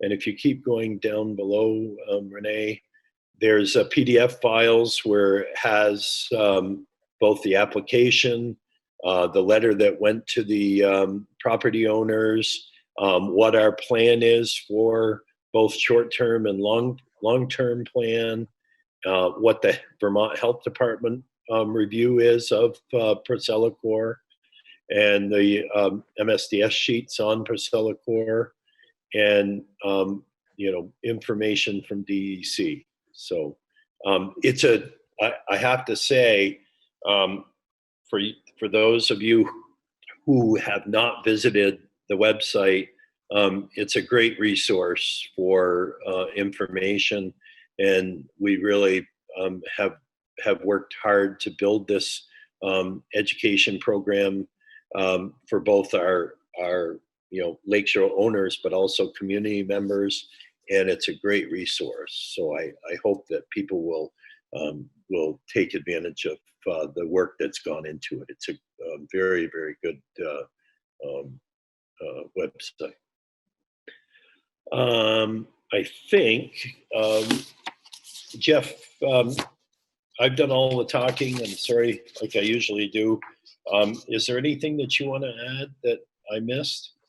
I don't have anything to add about Lake Iroquois Association, but as Chris mentioned, I am the chairman of the Lake Iroquois Recreational District, and I just want to bring up a couple of things that we have worked on in the past to try to help with the runoff. One was a storm retention project that was completed a couple of years ago at the beach.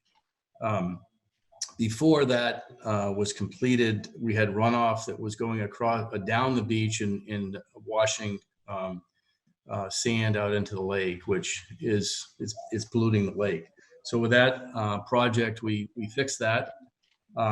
We have also been working on, we completed a design to improve BB Lane, which is another source of stormwater runoff and pollutants going into the lake. We have completed the design, and now we're just trying to find funding for about over $200,000 to actually do the work on the road. Over the last several years, unfortunately, the beach has been in a negative cash flow situation, and we feel that at least some of this is because of the Milfoil. And as Chris mentioned, it especially in July and August, it gets to the point where it smells.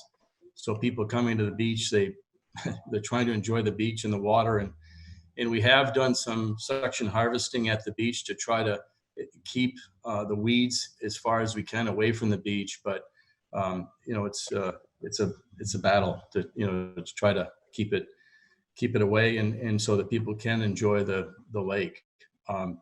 So we've been in a negative cash flow situation for the last 3 years, and luckily we had some additional money to be able to cover those losses. Because of COVID-19, we aren't sure if the beach will open this year or not. We're going to make that decision. The board met last week. We're going to wait a little longer to see how things open up in the state. I'm down in Florida now, and they just opened the beaches, and people behave badly on beaches. They don't practice social distancing, and that's our fear, is that's going to happen with a very small beach at Lake Iroquois, that we could have some problems. So stay tuned. Most of our expenses are labor. We have someone that's there from Memorial Day to Labor Day, every day of the week, and I think 9 till dusk. Is that right, Chris? You actually 5 o'clock? Yeah. Anyway. They're and quite late. I ask a lot of those workers that we have there are younger, maybe college students, that it would be maybe too much to ask of them to try to police the social distancing. So that's our concern right now. How are we going to run the beach and allow people to enjoy it? If we don't open, I know people will still go and use it. So stay tuned. We'll see what happens. But we're obviously, Lake Iroquois Recreational District is is a co-applicant of this permit, and we're in support of the permit and hopefully the procedure to help get rid of the weeds. Chris, I don't know if you want to mention a couple of projects that LIA has completed as far as stormwater. There's a Pine Shore.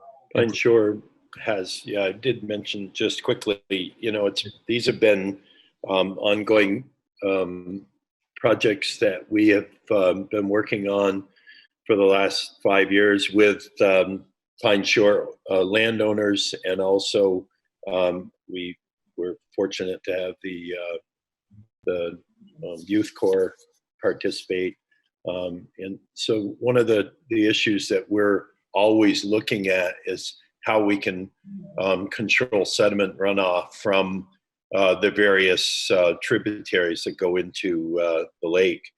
We're fortunate, and many of you know this already, that we're fortunate that we have had over 40 years of testing of the water bodies, the tributary bodies that feed the lake. And so we've got a lot of history there.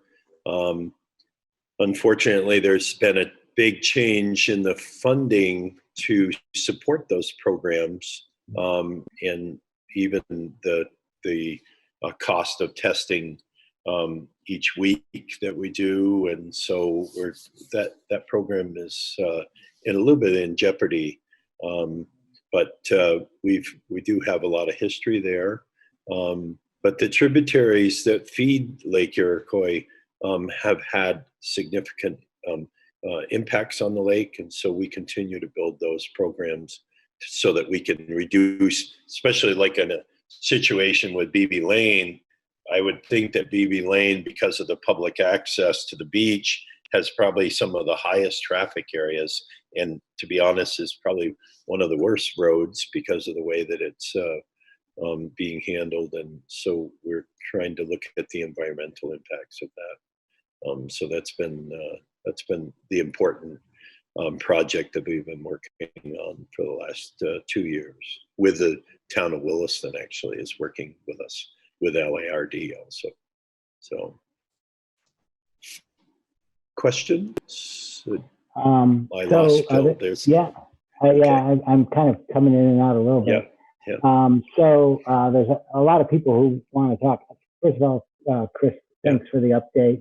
And also the update on the beach. I can respect the fact that with the COVID-19, it's who knows what's going to happen there, but appreciate the fact we have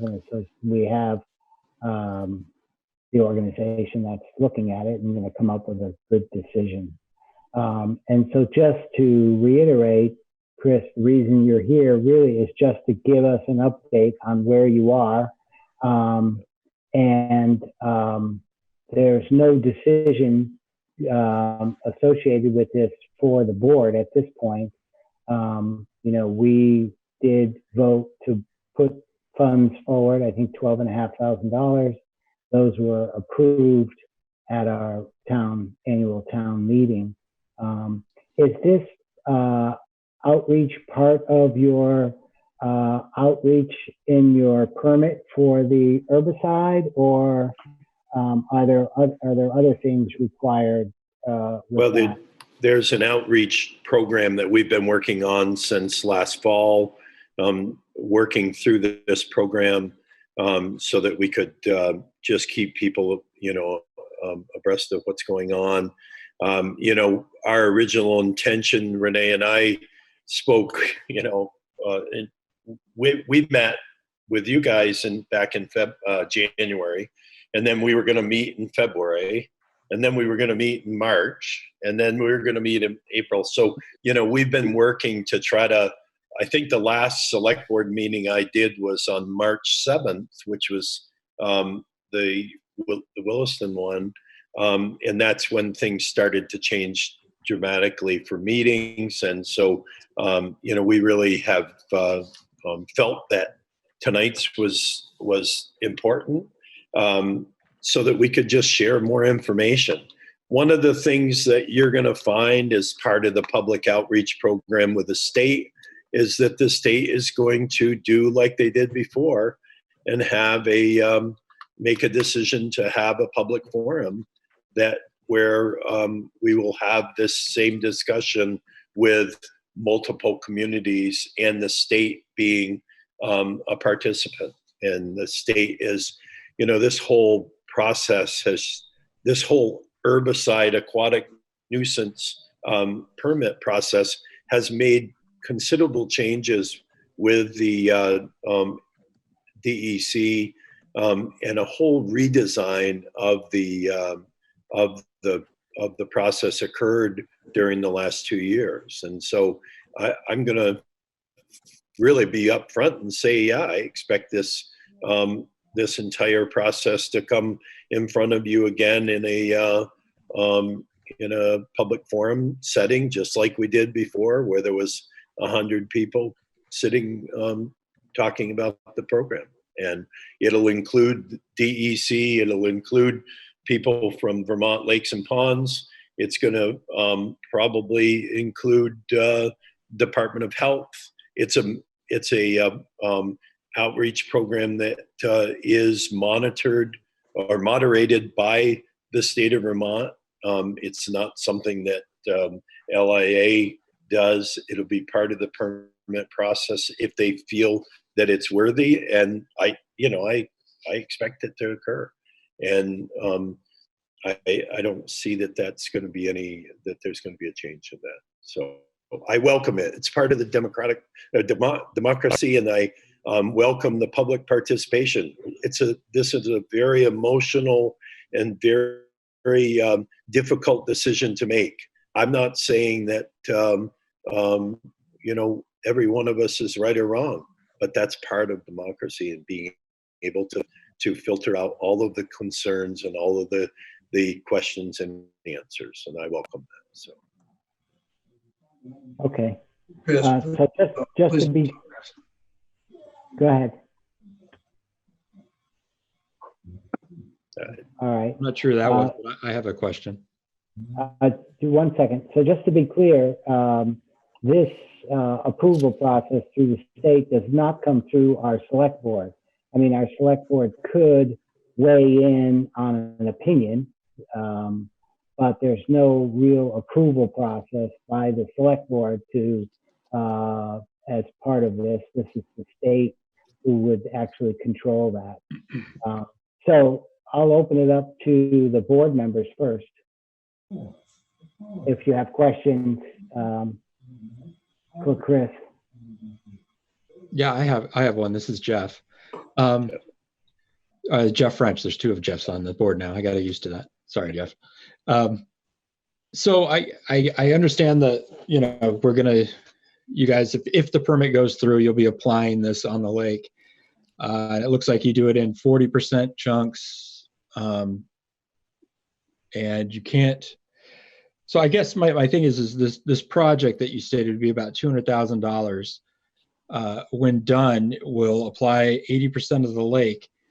But then what? I'm kind of wondering what's the next steps that once you've, what I'll call shock the lake, how are you going to keep the milfoil from coming back? Or is this treatment just going to be an ongoing rotation cycle? And Jeff, so that just to be clear, part of the process will be that we will do spot treatments throughout the years to follow. And spot treatments, hopefully, will be small amounts of herbicide that's used to do an area that can't be controlled by hand pulling.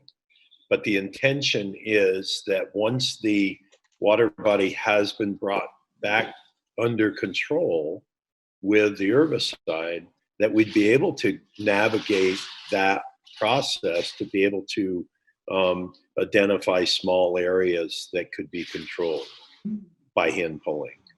And we really don't even, to be honest with you, we don't even like the use of mats, because mats kill everything. They kill all of the native species. They raise heck with the fish. They, because of the way that the mat forms, it kills everything. And so we feel that that the hand pulling, once the problem has been brought back to a controllable level, that we probably would be able to maintain the lake by hand pulling, but we certainly can't do it now that we've got 100 acres that's been completely, covered. So does that answer your question, Jeff? No, I'm just wondering. Yeah, I was more about, what's the ongoing plan? Yeah. Now I would say that, we're hoping to see the results from, we've been in communications with the with the 4 towns. One of the things that happens in the lake communities, we have 2 members of our boards that are on the Lakes and Ponds Association in Vermont. And the lake communities are really willing to share information specifically about milfoil and controlling milfoil. And so we've seen great results with the 4 lakes that applied the herbicide and saw significant reduction of milfoil. I don't want to just keep talking if anybody has any questions. I have a couple of questions, but I just don't want to. Well, I want to get some more people in, and I think if there's specific questions about this, we could raise them. So we certainly can come back to you, Jeff. Is there any other board member that has a specific question? Yes, I have a question. Marilyn.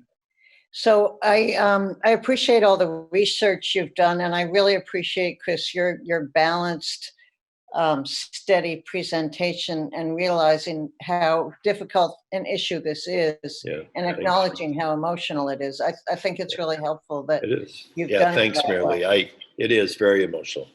There's a lot that goes into this for everybody. Shut up. And it's difficult when it's difficult to work with nature and find a balance. And we're doing this with invasive species in the forests as well. It's a real challenge. But I'm wondering, the cyanobacteria is a real issue in nearby Shelburne Pond and also in Lake Champlain and in lots of other lakes, but not so much in Lake Iroquois.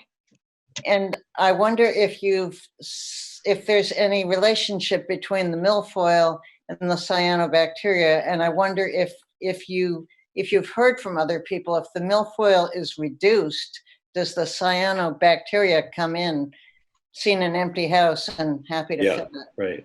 Right. I've actually heard the opposite of it, that as the milfoil continues to change the ecology of the lake, that the bacteria will then develop and change or progress. But that's just a matter of opinion, to be honest, talking to people about that.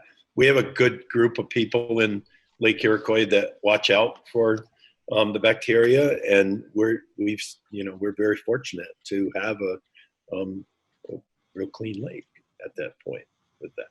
So, but to answer your question, Marilee, I don't have an opinion on that other than hearsay. So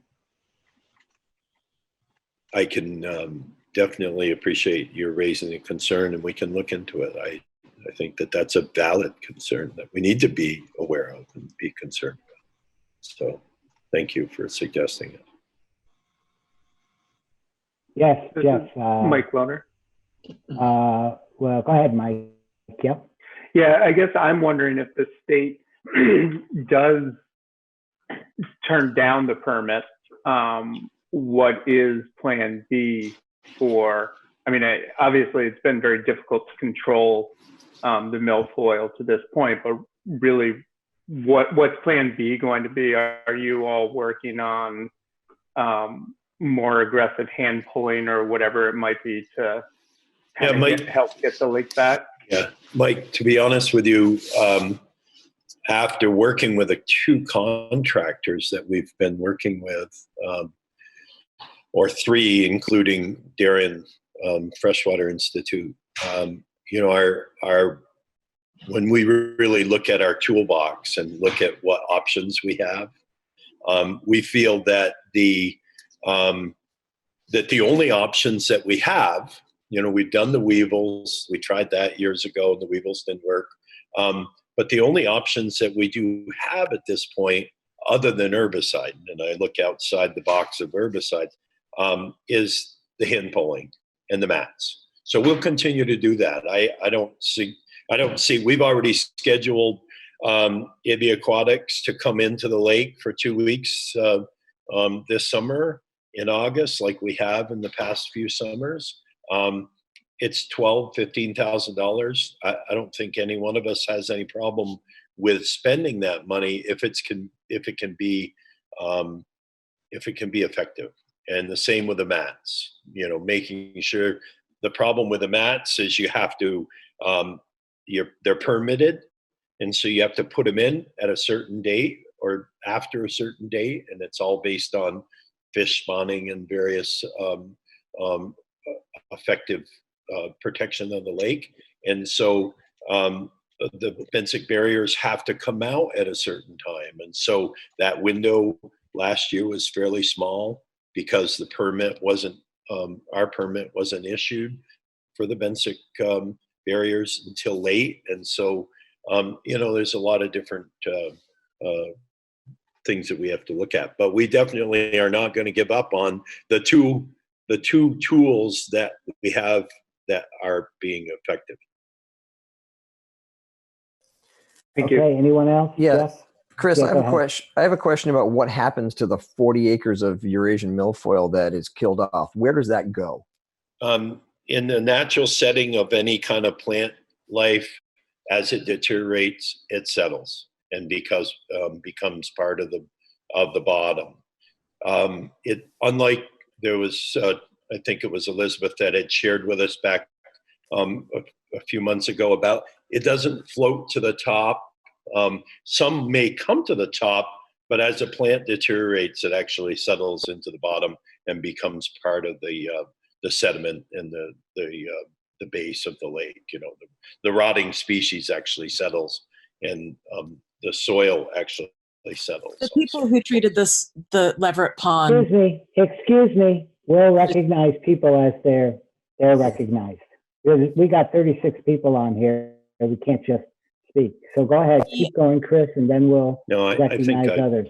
Yeah, I think I finished, but it does settle in the lake. The other question I have, Chris, is of the 4 lakes in Vermont that have been treated currently or previously, do those lakes also have tributaries that flow from those lakes to other bodies of water? I believe that 2 out of the 4 do. Yeah. Okay. Thanks. All right. Are there any other board members that have questions? Because then we'll open it up. I do, and I can make it really quick. So, I saw the safety pamphlet that was up on the site, and I'm wondering if you've also put up the EPA's labeling of the product as well to folks. The MSDS sheets, Jeff, is that what you're referring to? Because a lot of it goes into, it talks about the fish, which I think you mentioned, but it also talks a lot about downstream effects, what it does for irrigation, it come in contact with food or compost. Yeah. And, I know you mentioned drinking water for a day, but some of the treatment applications that the EPA gives, depending on the application type that's going on, I guess there's, right.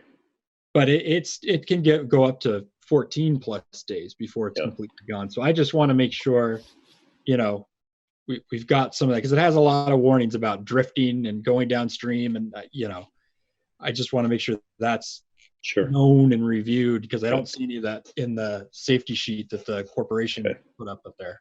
So I don't know if you can comment on that, or if you've got a plan for that. Other than the fact that we will do anything in our power to provide, as long as it's approved by the board, by our board, for the drinking water. I think we will try to provide as much drinking water as we possibly can for anybody that does pull pull drinking water out of the lake. So I think that's reasonable and a requirement from the state. So Right, because it's also irrigation, not just drinking. Yeah. That right. People's gardens and things like that. Yeah. Chris, I think I'm correct in saying the half-life of this chemical is 1.5 hours. That's correct. So that's the half-life. I'm just going by the label, so I'm not right to be an expert or anything in any means, but I just want to make sure it's addressed. You know what I mean? That's like where a lot of the fear and concern comes in. Okay. So that's all I wanted to say. Is well, no, it's a great point. Thank you. Okay. Thanks. Okay, I think the board all had some comments, and I'll open it up to the public. I can't quite see everybody at the same time. Not everybody has video, so if you have video and you'd like to speak to this topic, to the board and or on this issue, raise your hand, or you can use the little symbol there.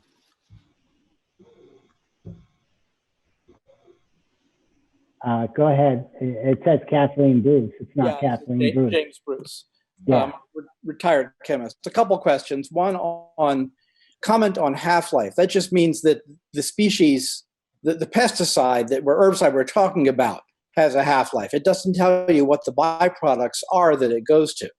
And being a fluorochlorocarbon complex, I'm sure that the dissipated species aren't inert either. I mean, I don't know what they are, and I don't know how well that was studied. But that's just a comment. I don't really know what the half-life means if we don't know what it's dissipating into. And then I guess the second question on longer-term plans, it appears that, at least in their own data sheets, they talk about plants developing resistance to the chemicals, and you really should be planning on alternate chemicals in future years. And so it sort of sounds like we're headed down a path of chasing one thing after another, and I'm just not sure how that ends. Are you talking about the a resistance that's built up on with the herbicide or the chemical with the plant material that's existing? Yes. Okay. I mean, and part of the problem is that it's only been around a couple years. Correct. Yeah.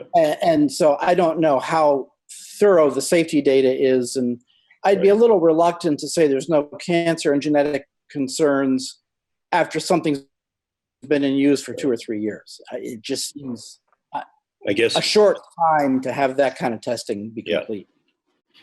I guess to answer the first part of the question with the chemical resistant, I think there's an advantage to not having a chemical that is been used prior to that. The resistance is going to be fairly insignificant because of the fact that if it's only been used once or twice in the body of water, it's not going to build the plant life isn't going to build a resistance up that quickly, I don't believe. If that's the question, or if that's what your statement is, I guess. I'm just reading the company's own data sheet. Yes. I don't. Yeah. But I think that goes with any chemical that's being used for any reason that resistance can build up with overuse. Thank you. Shayna? Yeah, I just had a really similar perspective. And yeah, I mean, my name's Shayna Casper. I work with Toxics Action Center, and I grew up around the corner from Lake Iroquois, learned to swim in the lake. And I'm really concerned about the ProcellaCOR injection because, we know that pesticides are the only thing that we intentionally release into the environment to kill living things. And every year, more and more doctors and nurses and healthcare professionals are raising the alarm that really small amounts of these chemicals can have really significant impacts on our health. And I think just like James just said, we don't have the information that we need on the long-term health impacts of ProcellaCOR to know that it truly is safe, and that this pesticide was approved in 2016 under this administration, under the Trump EPA. And I just really want to urge the, Hinesburg Selectboard to have the Lake Iroquois Association invest in non-toxic and long-term milfoil management rather than toxic pesticide use. So thanks. Thanks for the comment. Okay, thank you. Nancy, did you want to speak? Yes, thank you. Nancy Wright is my name. My husband is Steve Lytle. We've lived at the south end of the lake near the dam for a long time, Steve for 35 years and me for 25. We really appreciate the lake and enjoy using it. Steve devoted a lot of time to water quality control. He was the state's Lake Iroquois water quality testing volunteer for many years. And so once a week, he went out all summer long and went through their protocol of various testing measures. He also served on the board of the Lake Iroquois Association for quite a few years. And Chris, I really appreciate the tone that you bring to this today, but that doesn't square with the tone that Steve found in his final time with the Lake Iroquois Association board. I just want to mention briefly that Steve was not in favor of pesticide use in the lake when it was being discussed at the board. And he was told, I pretty much quote here, that board members must be unanimous in their votes, and if he didn't agree, that he really wasn't welcome, and he ended up resigning. But I wish to talk tonight really about the role of motorboats and the milfoil issue. There was a letter from Melinda that was part of the packet for the select board tonight, and she spoke very articulately about the role that motorboats play in proliferating the milfoil. So when the boats travel in certain areas, the propellers chop up the milfoil. Some sinks to the bottom and it reseeds little bits. Some floats on the surface, and because of the current, we here at the south end by the dam have in recent years found thick mats of the little bits of milfoil that would clog the whole bay area there by the spillway. We've gone and actually raked it up and brought it in wheelbarrows to our compost pile, and it's absolutely magic. It creates beautiful compost. It's a super ingredient. But the fact that those mats of little bits are there speaks to an issue. And so the issue is, yes, we all want to recreate in the lake, but the boats are contributing to the problems. So is it not possible to consider masking off certain areas from boat traffic with buoys or something, and controlling more the boat traffic so that the boats aren't helping the problem become worse? The pulling doesn't help if the boats are making more seedlings to create more milfoil. So I ask, why invest in pesticide, which is very expensive and may have potential harms, some of which have been possibly discussed in the MDS sheets. Some, as someone else said, may not even be known because of the short amount of time this pesticide has been used. But mitigating the boat traffic would be low cost and certainly could be effective in fighting. The manufacturer's literature, as someone else said, says do not compost the treated milfoil. So if this permit is approved, and if we find the chopped up mat of milfoil at the dam this summer or next summer, what do we do? We're not going to put it in our compost. Who's going to take it away? And what will be done with it? Who's responsible for taking care of that? I've read that it persists in the plant, maybe not as long in the water, but certainly in the plant. So the chopped up bits may not be the plant that has gotten so much treatment that it has died and fallen to the bottom, but it may still contain the chemical and is not appropriate to put in our garden for the compost. So I really feel, and my husband Steve feels, that our select board should certainly applaud all of the wonderful efforts that the LIA has made in mitigating milfoil, but not support any funding for pesticide. Thanks for listening. Thank you, Nancy. Chris, we did get a letter about the, use of power boats and how it could, cause it to spread. And I've not heard you talk about that before. I don't know if you want to.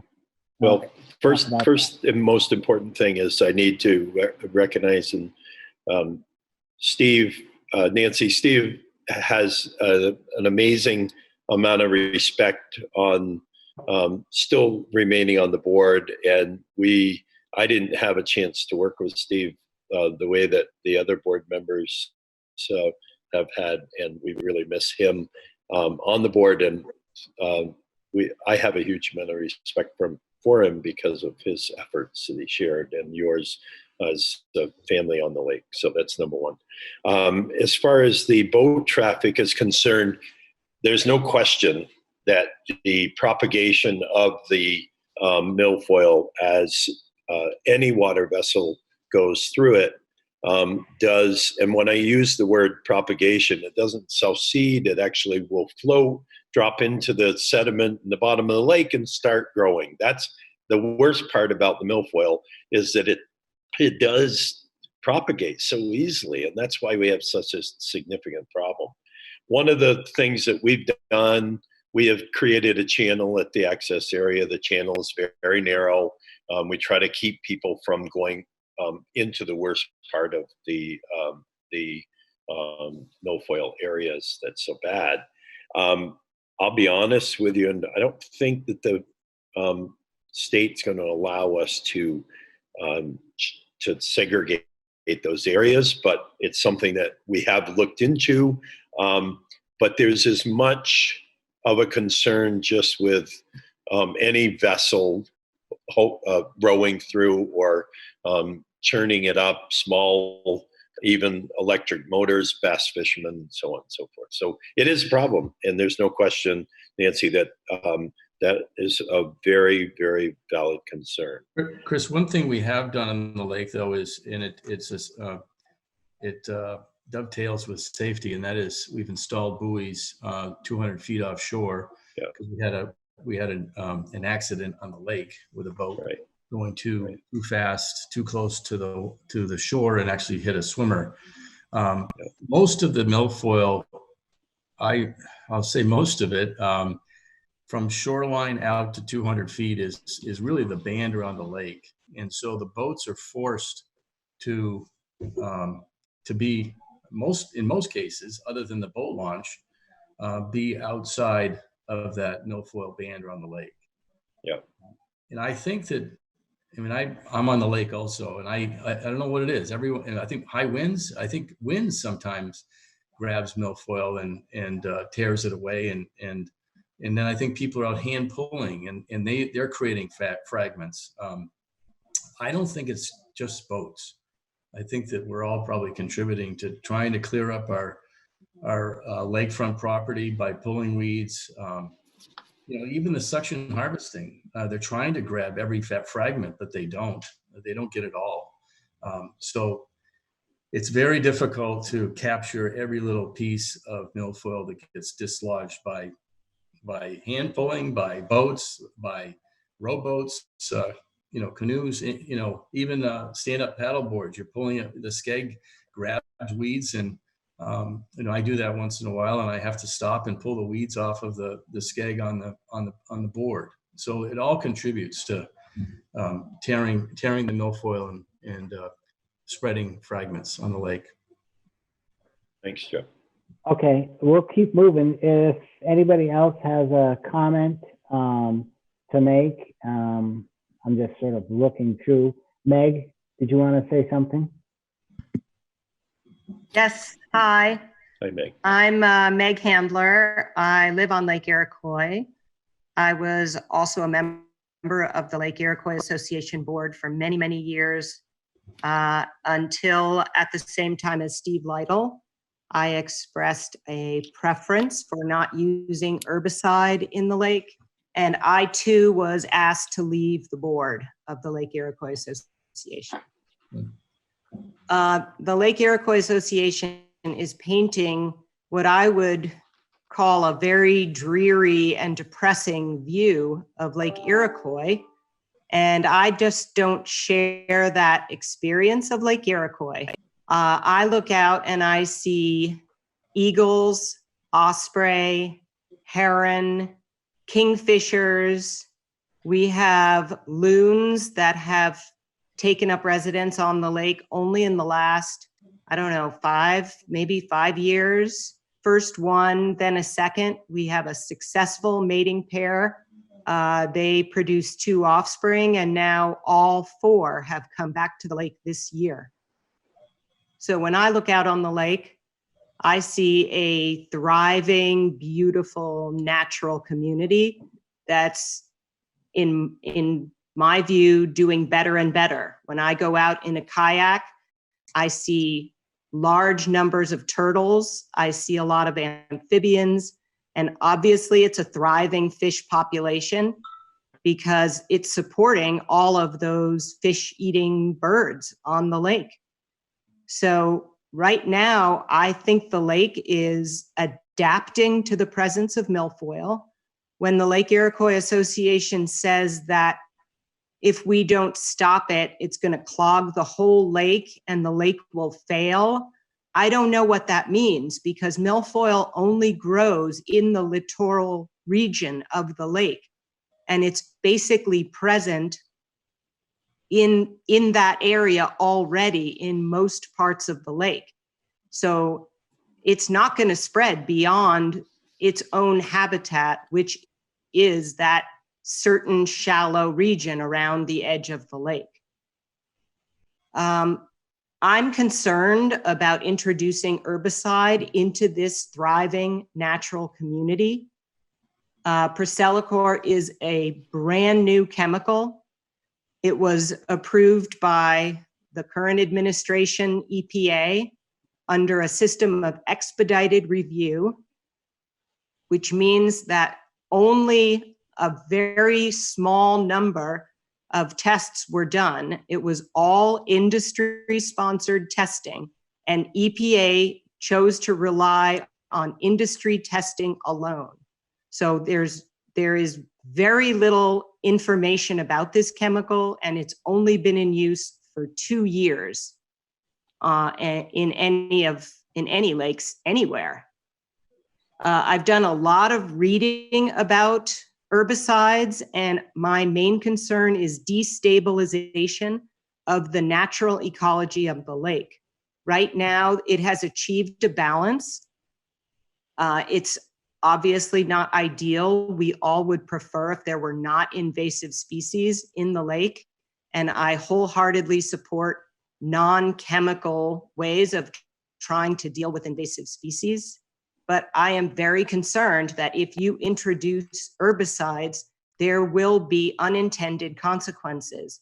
It's going to target plants other than the target species. It's also going to target other organisms that live in the lake, microorganisms, other kinds of bacteria. There's a whole complex system that's established itself in this lake. And I'm concerned about toxic algae. I have read articles, scientific papers that say that when you use herbicide, it increases the incidence of toxic algae blooms.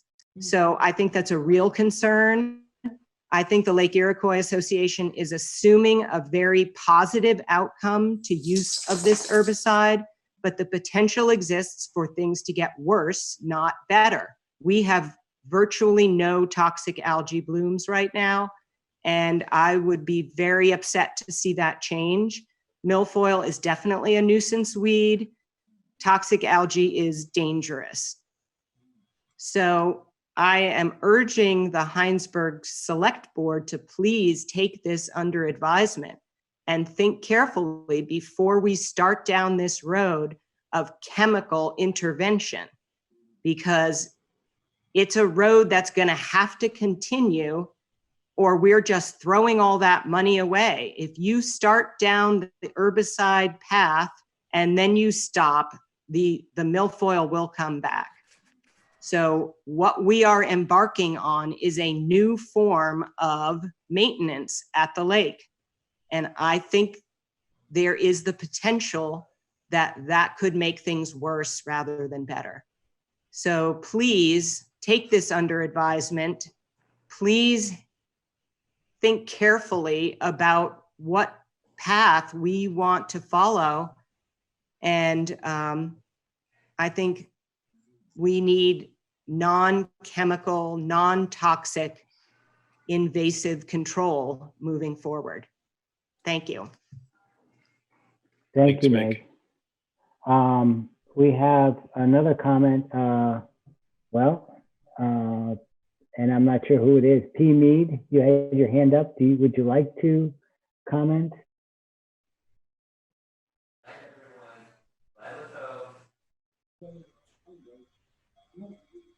I guess not. Okay. Would anybody else like to comment? Bob? Thank you. Question and then a comment. First of all, it sounds like the town has basically given money to Lake Iroquois Association, right? We've allocated money to them this year. Yeah, first of all, I guess I should have done this from the start. Maybe just who you are. I said Bob, but you should say who you are. Okay, Bob Hyams. I'm on the Conservation Commission, but I'm not speaking on behalf of the Conservation Commission. And also I'm a licensed commercial herbicide applicator.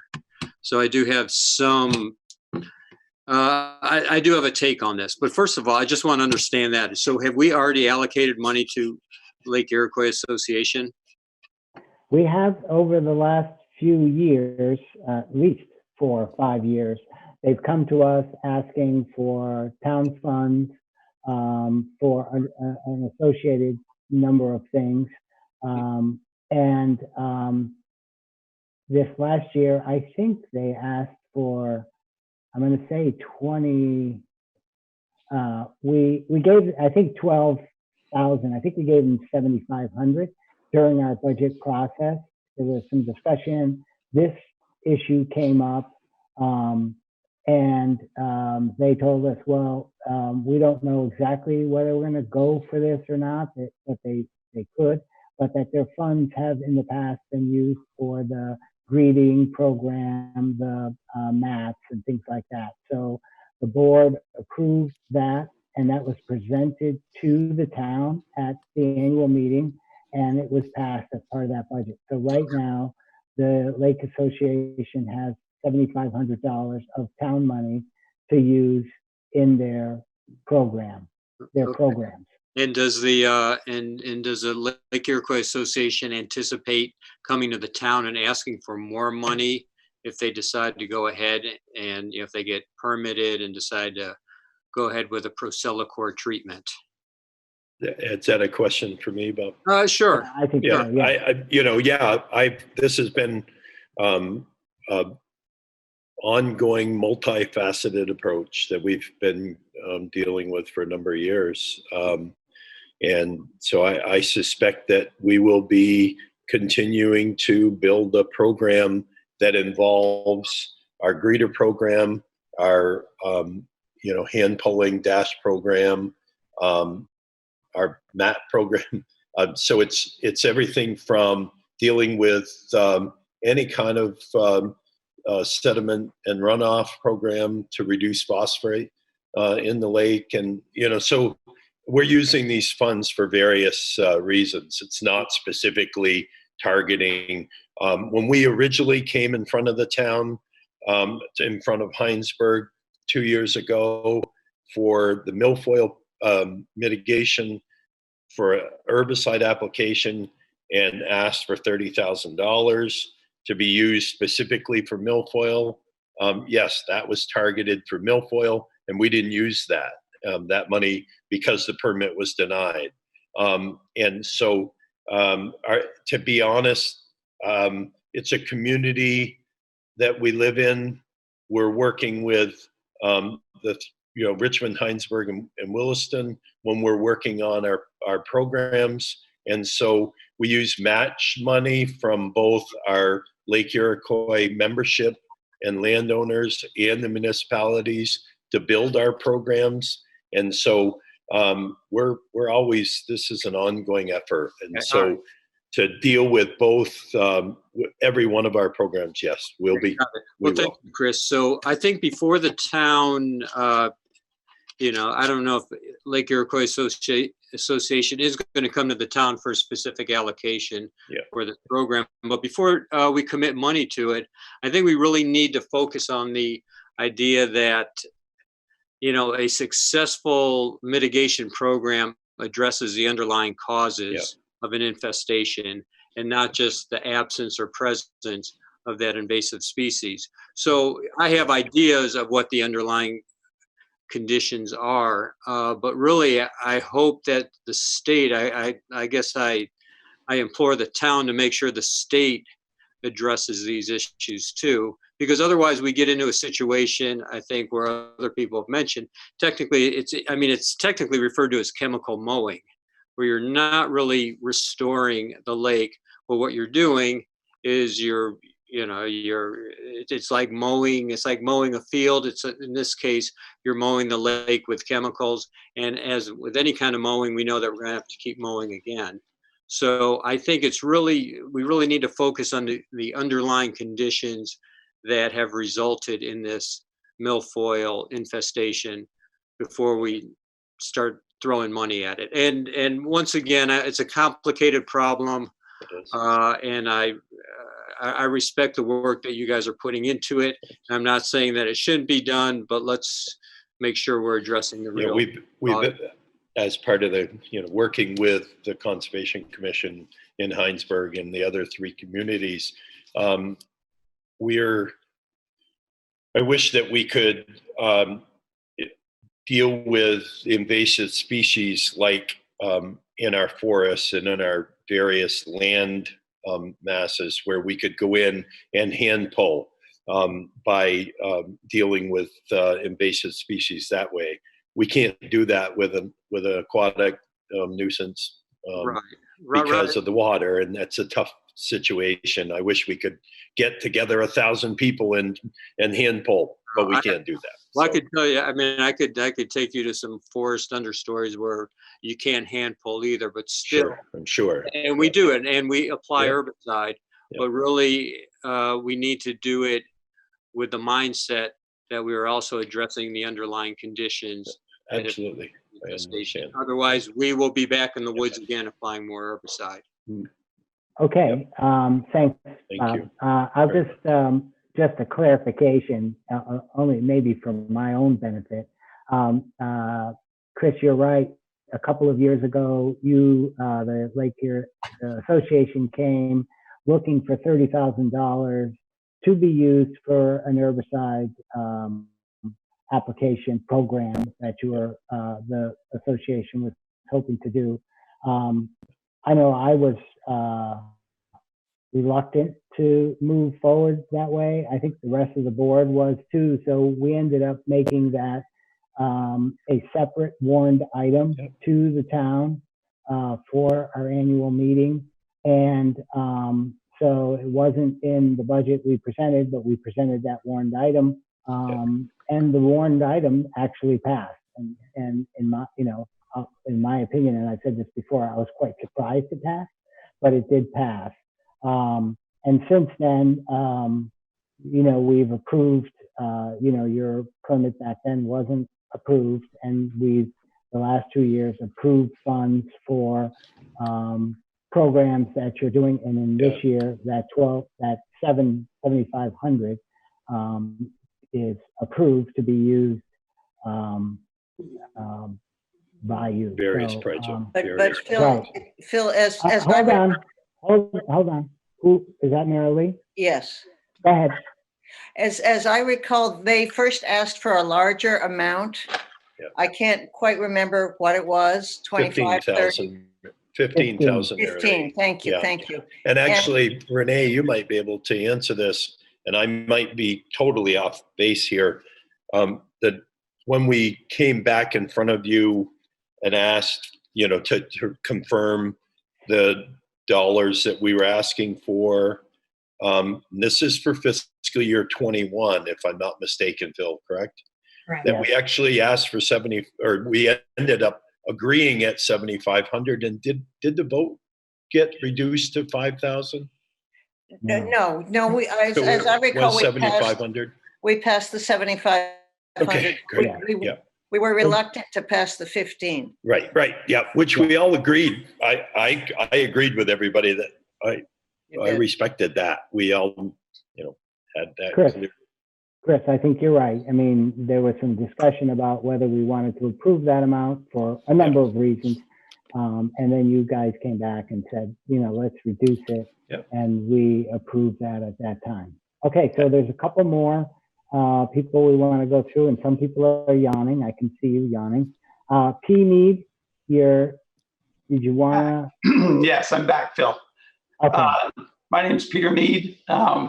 My family has been a property owner on the south end of the lake for over 60 years. So I have been around this lake all my life. And excuse me, I would just like to say I'm just here to voice my support for the program that they've been working on, that Chris and Jeff are proposing. I have seen what I consider, I know the lake is a beautiful lake. There's a lot of beautiful wildlife there, but I have seen what I consider the deterioration over the past 30 years. I was one of those people you probably find an old, embarrassing photo of me in scuba gear back in the 90s. Yeah. One of the first people to try some of the hand removal, and that obviously didn't pan out. But so my comments are very brief. I just want to call and say that I do support this application, and I realize it's not a select board decision. This is just an informational meeting, but I appreciate everybody's concerns and everybody's thoughts, and I'm just hoping that we can move forward and do something to help the lake. Thank you, Peter. Okay, thank you. So I'm just looking, it says Alan. Actually, my name is Dina Monahan. Yes. I just wanted to oppose the application. I don't think that we should be pursuing chemical methods to rid the lake of milfoil. I don't think we have any idea what kind of potential damage could be caused by this chemical. So I would hope that would not be considered by the town. Okay. Thank you. Elizabeth? I also oppose the ProcellaCOR, but I also have some logistical questions about how they're planning to go forward with this. So one is, it says in the information that ProcellaCOR puts out that you cannot compost this. We've established that already. So whether it floats to the top, as it did in Leverett Pond, very clearly, they took video of it. There's a lot of information from Leverett Pond, who used this last year, about how awful it was for them, or sinks to the bottom, it can't be composted. So when that organic material contaminated with ProcellaCOR sinks to the bottom, what then happens to the fact that we're not supposed to be composting it, and it's degrading on the bottom of the lake and re-releasing into the water? Then my other question is, the World Health Organization says you need to provide between 50 and 100 liters per person per day for every day that a household is without water. That doesn't include the animals, or if somebody has a garden and is providing their own food that way. And you said, Chris, that Lake Iroquois Association would then be providing all of that water. So that's everyone on the lake and downstream who would not be able to use their water during that time. So that's 50 to 100 liters per day, per person, per house. So do you have the finances set aside for all of us? Do you also have, and that's just for humans, do you also have the finances to provide water for everybody who has a garden and all their pets? Also, I'm going to need to fence my area around my house because of my livestock. And it says very clearly in the ProcellaCOR information that animals cannot drink this beyond what they say about humans. So any of my animals will not be able to go anywhere near the lake. And so what is your plan for people who have pets and chickens and sheep or goats or anything along that line who then can no longer have any water? Right. I to be honest, Elizabeth, we haven't worked out the details of that yet. And my point was that the board has to make a decision of what's a reasonable requirement of the permit. You know, what is the interpretation of the requirements of the permit when it comes to water? So is that the petitioner of the, and this is from Misha Setner from the state, the petitioner is on the hook. And since the Lake Iroquois Recreation Department has a representative from the town of Hinesburg, that then means that the town of Hinesburg has a representative as part of the petition. Will the town then be required to pay for all of that, as I outlined, for every house from Lake Iroquois all the way downstream and between 1 and 3 miles, and all of the water needs that they have and all of the subsequent, will they then be on the hook for any subsequent problems that come about for a fairly untested chemical that we don't really know the long-term effects of? And so are we setting the town up to be liable for that? Now, I'm a nurse, I'm not a lawyer, so I don't know about that. What I do know about is having treated many, many patients who have had unintended consequences from things introduced into their environment. There is no public health without environmental health. And so the other thing is that we're sitting in the middle of a huge economic shortfall, the largest recession in a generation or two, headed towards a huge depression. I know the state has already scrapped their budget and that they're working on a new budget, which means we're not going to be guaranteed. And so are we willing to sacrifice things like teachers and our town maintenance department in order to deal with a weed? I mean, that just seems a little silly.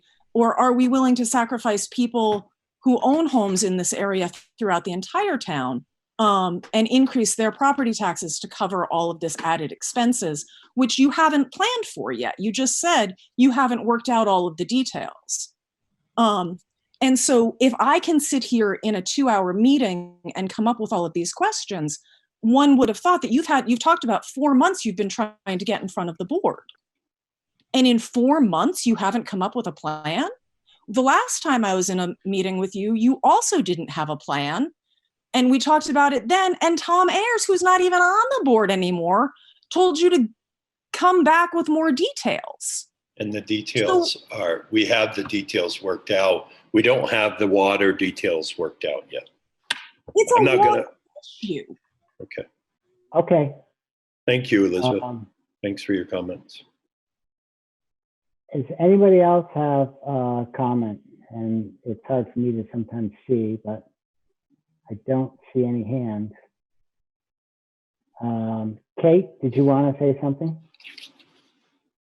Phil, on behalf. Yep. I'll keep it really, really brief. I just wanted to comment in my role as a biologist. I'm a herpetologist, so I study reptiles and amphibians. And, just in studying these types of applications, generally the EPA does not require any of the chemicals to be tested on amphibians or reptiles. They use birds as sort of a substitute, I guess you might say.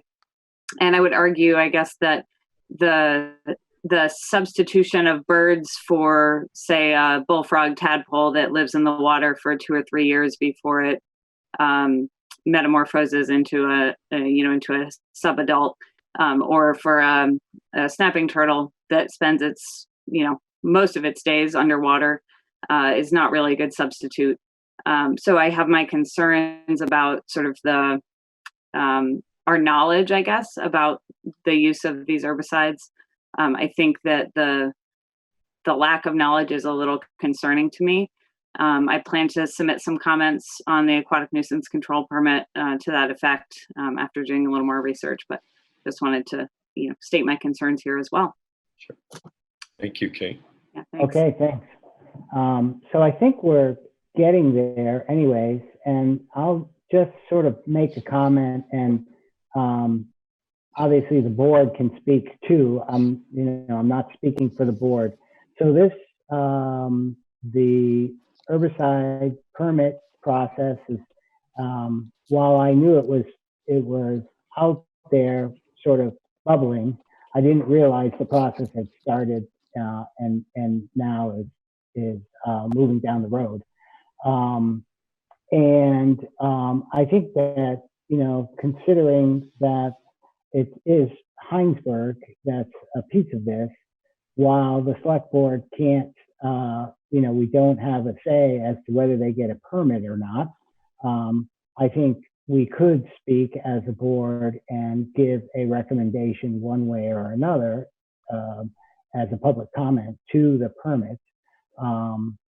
I'm reluctant to do that, to have the board do that today, because it's just sort of hit our agenda. And while we've gotten a lot of great input and the discussion has been really good and respectful, I thank everybody for it. It's been a policy of the select board to not make decisions until the public has had an opportunity to know there's going to be a decision made.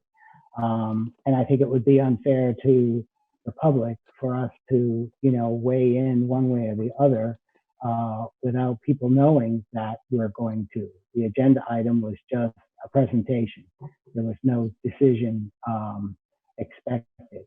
So I would propose, and of course the board would need to weigh in on this, that at our next meeting, if we would like, we could weigh in one way or the other, vote to say whether we are in favor of this process for our town, or we're not in favor, or maybe we choose not to decide. So, so that's my suggestion on how we can digest all the information we're getting, have an opportunity to let people know we continue to digest more information, and then perhaps at our next meeting have a discussion and weigh in one way or the other as far as this state permit application. And that would, I know for me, give me a chance to look into it a little more and understand it a little more. Like I said, I knew there was some discussion going to happen, but this was news that the permit application process has started. So I'll open it up to board members and see what they think. Hi, Phil. This is Mike. I really appreciate that perspective. Yeah, I mean, I certainly today tried to dive in a little bit and pull up some MSDS's material safety data sheet, so forth and so on. It is, as has been stated, a very new chemical. And, I think the association's put together a great proposal, and I really appreciate the time and the effort they've put into that. But certainly I think there are a lot of unknowns that I would appreciate a bit more time before I'm expected to kind of weigh in on what's kind of a scientific conversation in many ways. So I would appreciate that. Yeah. Okay. I like your idea, Phil. That's all I need to say. I appreciate that, and I look forward to it coming up at our next meeting. Jeff French? Same here. I think it's a good idea. You know, we represent the town. We should let people have their say. And I like the idea of, you know, giving us the time to do a little research and sit on it and come back and let more feedback come in. Okay, and Jeff, go ahead. Phil, I agree as well. My only concern is that just other than the 200 people who received letters regarding this permit process, how is the rest of the town going to be aware that this is ongoing as beach users, as downstream water supply people? How are we going to ensure that not just a small segment of the town is aware of what's happening with Lake Iroquois Association and the lake? That's a good question. I guess I'm not sure. I mean, obviously we have a posted agenda, but it's been pointed out in the past that unless you're really watching it, you know, you don't really know what's going to happen. Would you like, Phil, would you like my insight on that? You know, I've been going in front of the select board since October discussing the permit and the aquatic nuisance application process. And, you know, we certainly have shared this also in the press multiple times during the last few months or since the first of the year that this process was going on. And, you know, I feel that we have more coverage today than we ever considered we would, and also information out there to be shared. And so, you know, I get a number of letters a week with people communicating with us about the lake and about, you know, I have people that literally are coming home from the winter travels and wondering about the quality of the water and so on and so forth. So, but I do want to accentuate the fact that this process that we're going through with the permit process, there is an amazing public comment period of a month long that gives people a chance to communicate whether they're in favor of it or not. And that's the best part about this process. And I'll be honest with you, I'll be very surprised that DEC wouldn't come to a public forum just the same way we did before.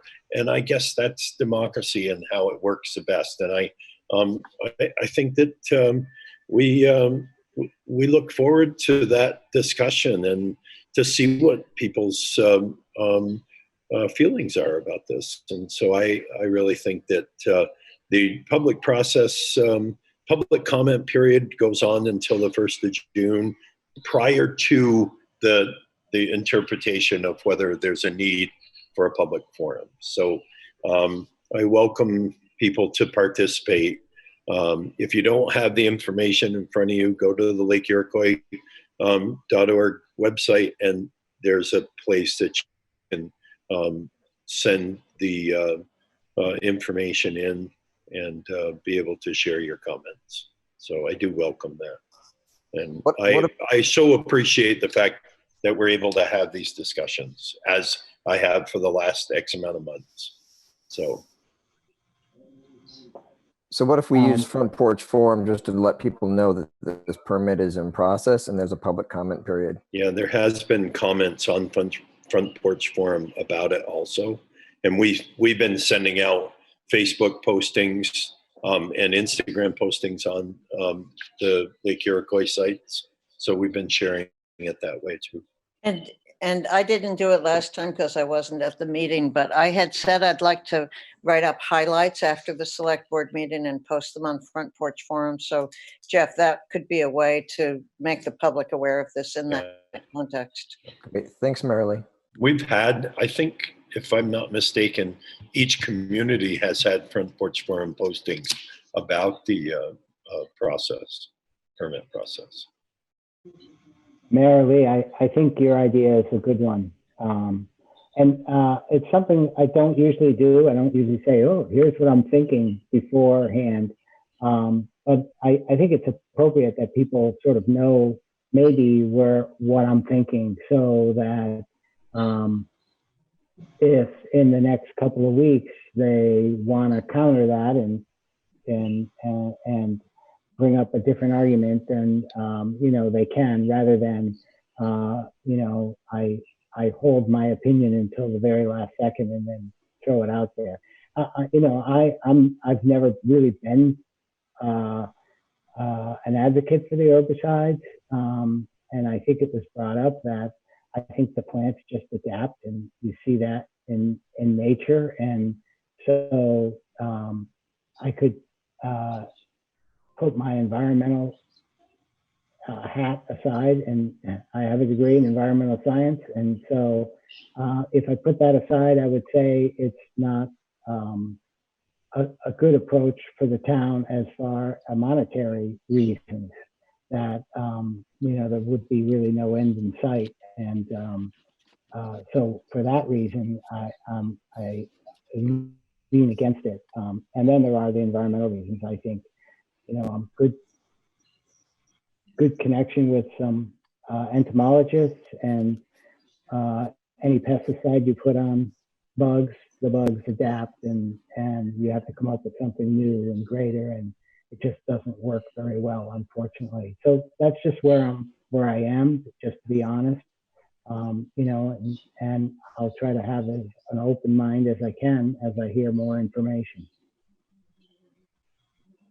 Phil, one last comment that I can make is when I first got on the board, I wasn't agreeing about the use of herbicides either. But when it comes to the lake quality, and, you know, different than Meg's, in front of Meg's camp is deeper water, and I think there's a different flow of water. When I look at the beach and the beach area alone and the access area alone, and the amount of that layer of you know, dense, thick mat that becomes rancid smell during July and August, when visitors on the lake are so prevalent with recreation use, that's when I kind of say, well, we've got an issue that is beyond the control of leaving it alone. And I have a huge amount of respect for both sides, but I do understand that we have a larger problem than I think most people want to admit to. And I don't know, is there a balance between leaving it alone and taking care of it? I don't know. So okay, that's just my opinion. And so I too had reservations at one point, but I have seen a lot of different concerns on the lake in the last 10 years. Okay, so we have one more comment, I think, and then we're going to close this topic. I see Elizabeth. Would you like to make the last I just was wondering if there's any objective data around that personal reflection, or if that's only subjective. Elizabeth, you and I are never going to agree on this. You know, you raised the same issue before about you. So please. Pardon me? I've always shown respect to you, and I do appreciate your comments so much. And I'm sorry that we get into this, but it's a personal observation. Yes, it's a personal observation. I'm sorry that we can't agree with it. I'm sorry. Okay. Thank you, Phil. Ask him not to speak over me. I have to make, and I was brutally interrupted. I'm sorry. I muted you. I'm sorry. I muted you because your voice was being raised, and sorry. So if you have something you'd like to say, go ahead. Talking over the woman. I'm sorry. I didn't mean to. The older white man talking down to somebody. Excuse me, Miss. Okay. I'm Phil. I'm done. Conversation is done. Thank you very much. All right. I appreciate everybody's any work from the board on this. So I guess Renee will try. We'll put this on in a couple of weeks, and we'll see how that goes. Yeah. So thank you, Renee. Again. Everybody, their comments, they're well thought out. And, you know, great perspectives all the way around, and I appreciate Thank you for- everybody being respectful. Yeah, thank you for the great suggestions and opinions and comments tonight. Much appreciated. All right. Good night, So we'll move on to the next thing, and that is the town administrator report.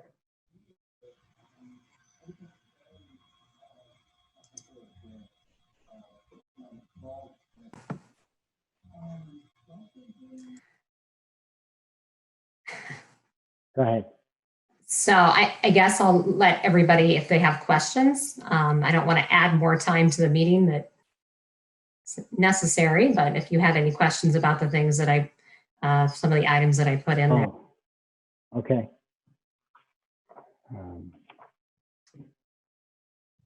I can also pull it up. I'm not. Well, there was the one item that I thought was interesting, and it can be pretty quick, is that there is activity happening with the wastewater permit and new system. So I thought I was encouraged by the activity still continues. I don't know if you want to just, mention that. Sure. So I think I shared before that, we're certainly looking at all of the different funding sources that are available. And now that we no longer are eligible for the USDA grant funding, we have to kind of turn all the other rocks that we possibly can to find sources for this. In addition to that, the state is also discussing this and trying to look at the monies that they have available that perhaps could be allocated towards communities like Hinesburg. Those are ongoing conversations, so they have not completed that, but they definitely are having those right now. I've been in communication with them about getting all of the funding sources together in one room or one virtual room so that they can discuss Hinesburg specifically and talk about different ways or different parts of it that other sources might be able to contribute to this. So there is a lot of activity happening, also with the legislature, looking at this too in ways to help communities like Hinesburg. So, in the background, there is a lot of activity going on with this. We're also tapping into the Northern Borders Regional Commission in their grant right now. So that grant application is due June 1st. So we're working through that too. So I think the state really sees the town that we've done our due diligence. And so I think that's reflecting very positively for Hinesburg.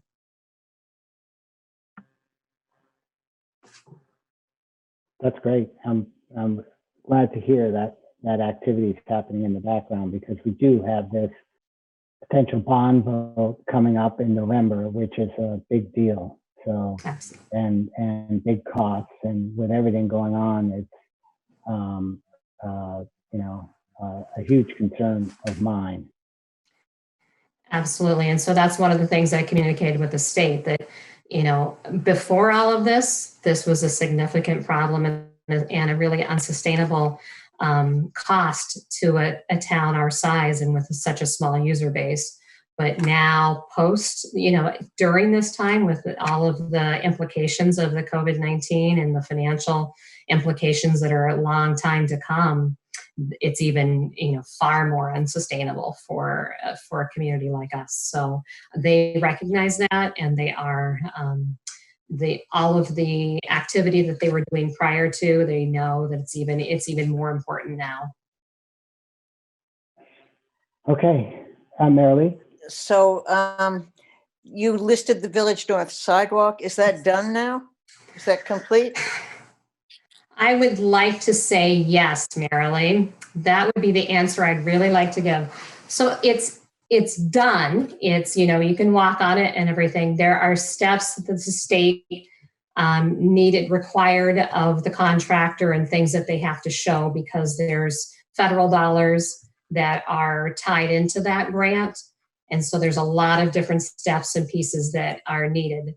I think also during our project there was a little bit of change in the requirements too. So the contractor, our construction inspection engineer, what they were used to, and they've done many of these projects, apparently this one is different because now all of a sudden there are new requirements. So they're working through that. I think they're really close now. I've been on the phone with all of them a lot this week. And so I think we're close to finally getting this closed out. But I've thought that many times before when you guys have asked me this question at meetings. So the good news is everyone can enjoy that sidewalk now. It's part of our network.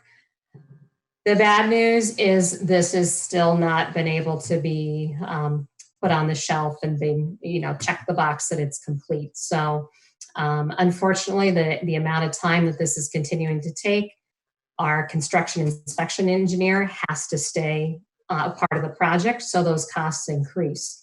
So I'm really working with the state, like trying to understand how I can justify having what seemed like a sidewalk that was complete in the fall, or certainly before winter, to now here we are still adding costs. So that I'm working with them on, and we'll see where it lands.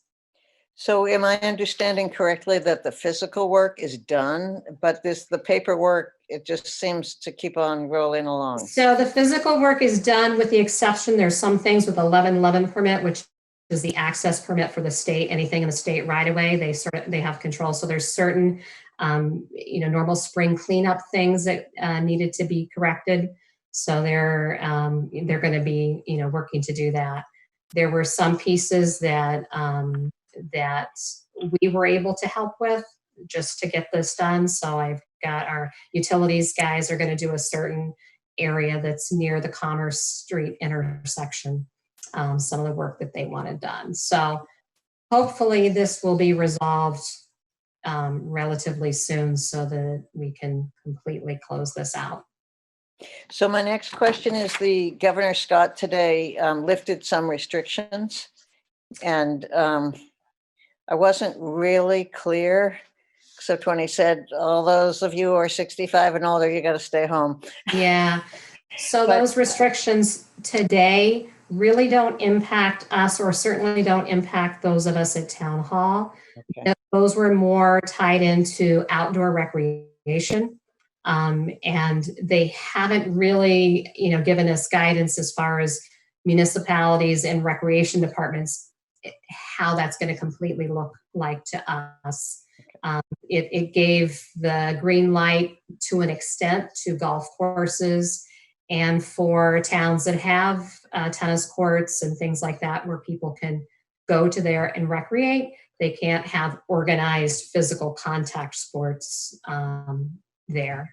It also it opened it up a little bit for some social, interactions, but still, using the social distancing and all of those guidelines. So they're doing it very incrementally, and we'll just have to see how, what that impact is.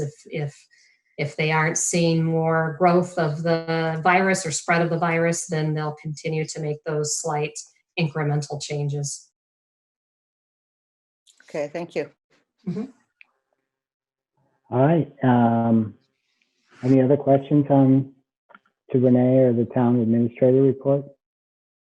Next is select board forum and correspondence received. So we did get some correspondence about the complaint about the brush fire, I think. Did everybody get that, or?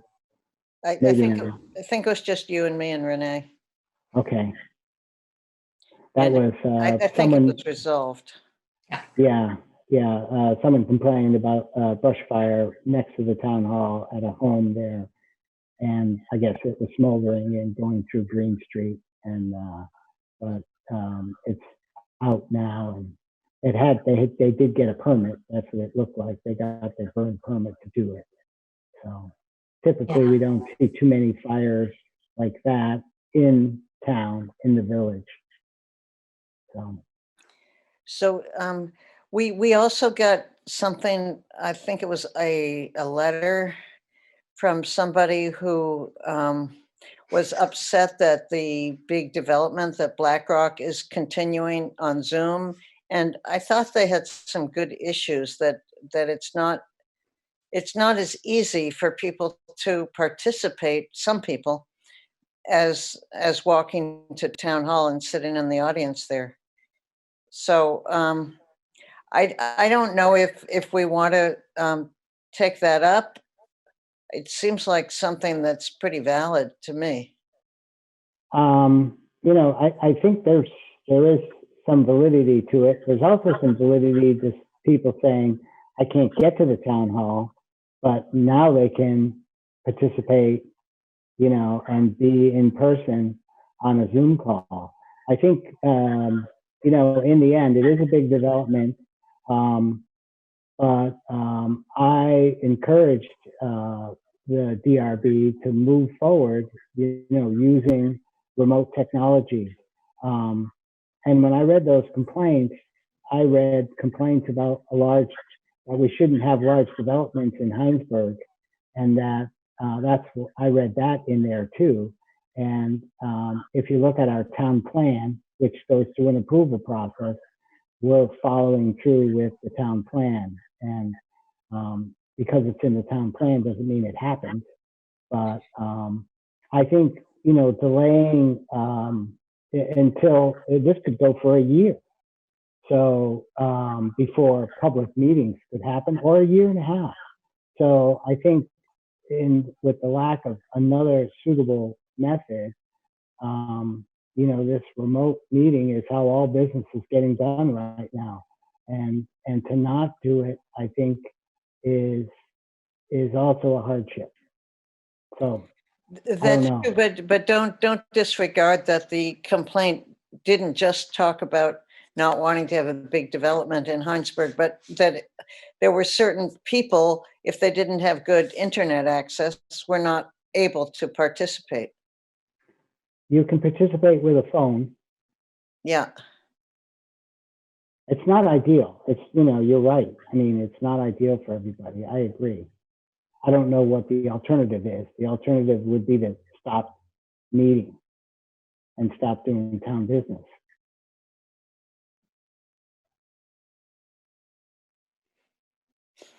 And feedback can be sent to Mitch Sipes, who's the development review coordinator, so people can email feedback. They can mail it to the town so that feedback can be shared.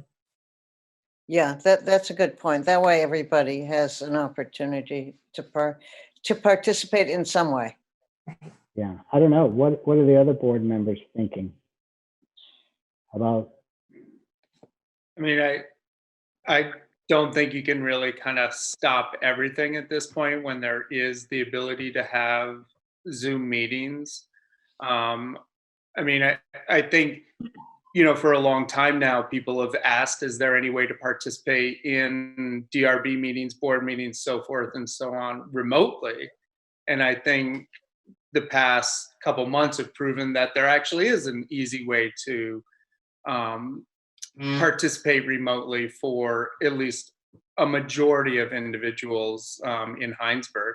So I would say once we start having, maybe once we start having public meetings again, there's a way to continue with this as well so that even more people can participate. I mean, we had 36 some odd people on this meeting tonight. And I think all of them who wanted to be heard were heard. Could make for some very long and interesting meetings, but so are the ones that are held in the gym. Mm-hmm. But we are on VCAM too. So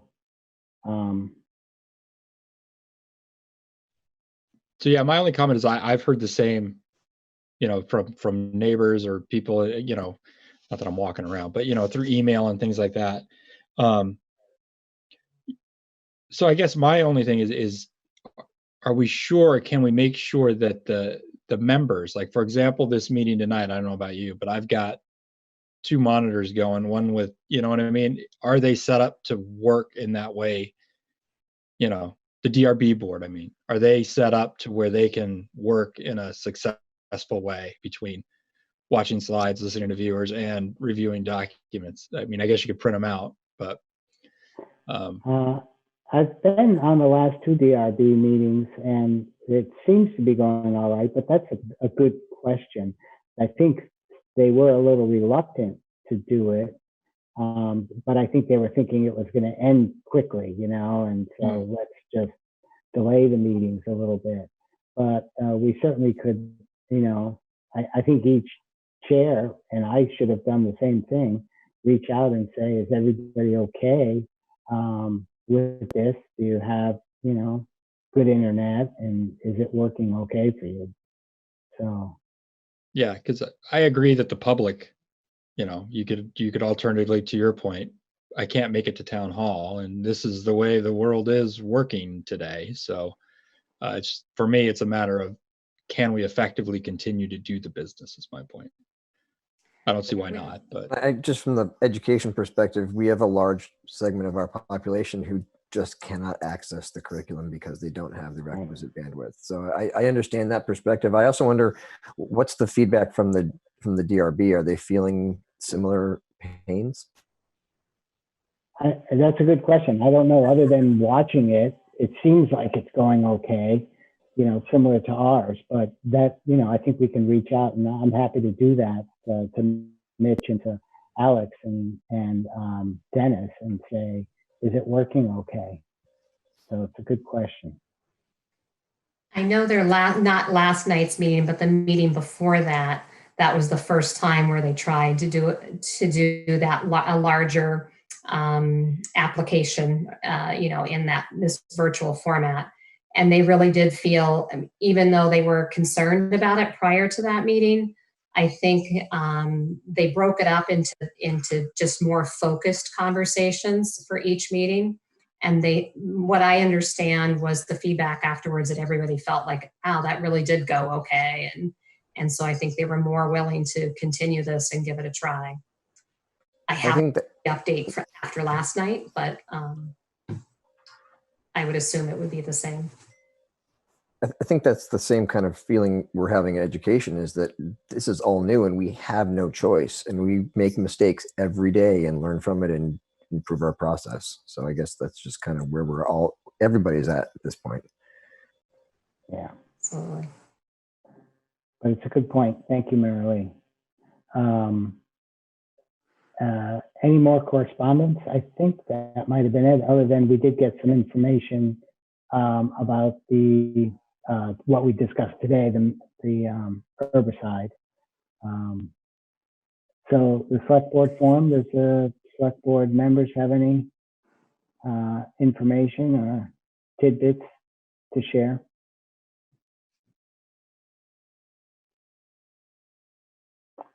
I'll say a couple of things. One is we've got the ambulance to work on. So I talked to Renee, and I haven't talked to you, Marilee, but you said you were willing to work on it.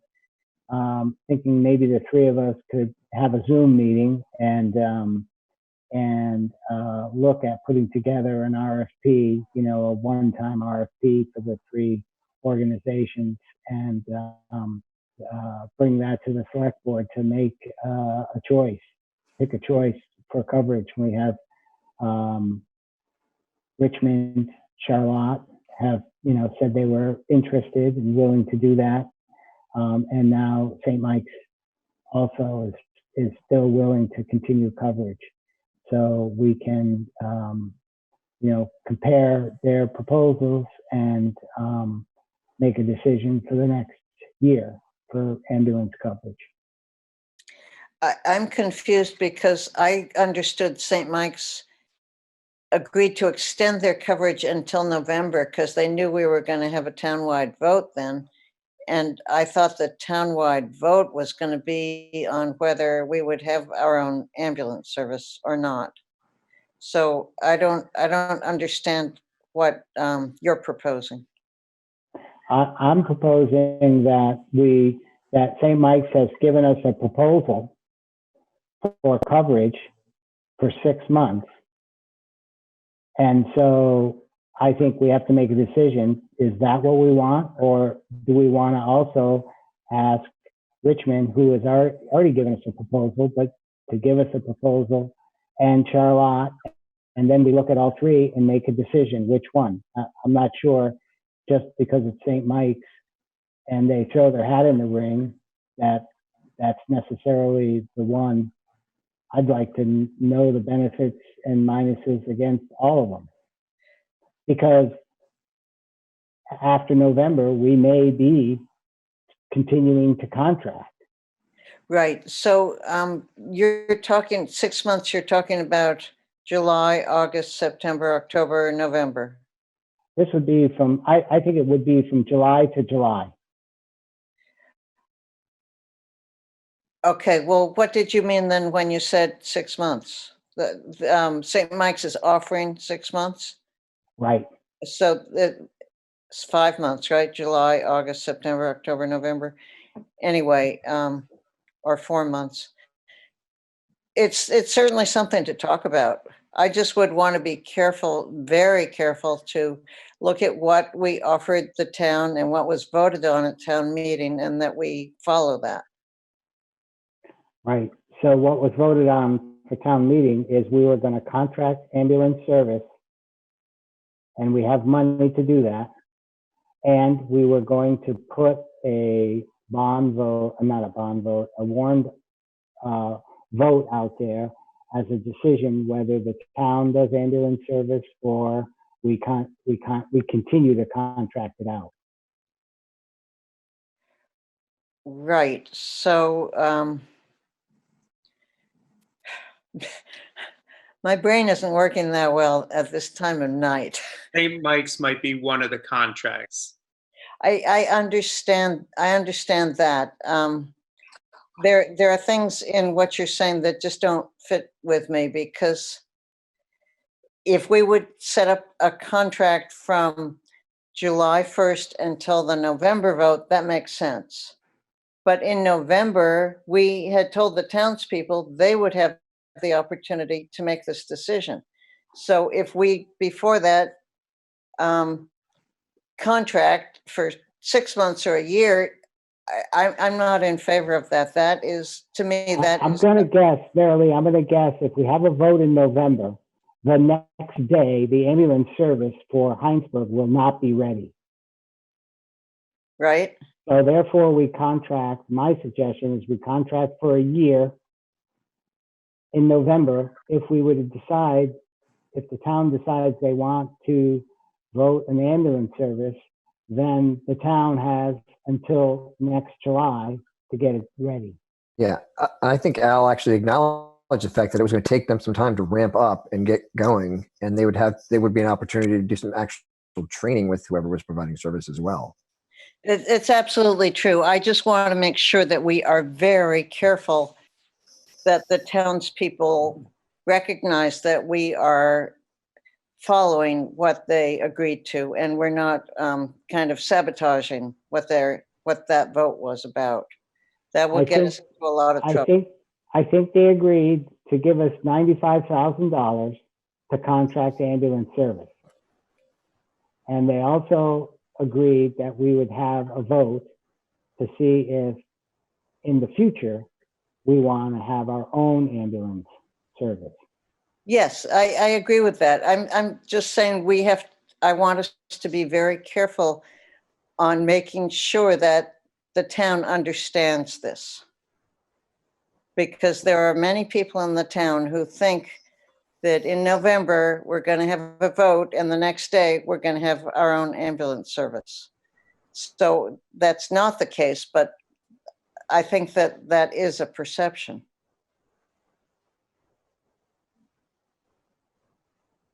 So I agree, we have to be very clear. But in the meantime, we have an opportunity, we have to select a service. And while I think having St. Mike saying they're willing to continue the service, and maybe they would continue it past November, we can ask them as part of the proposal.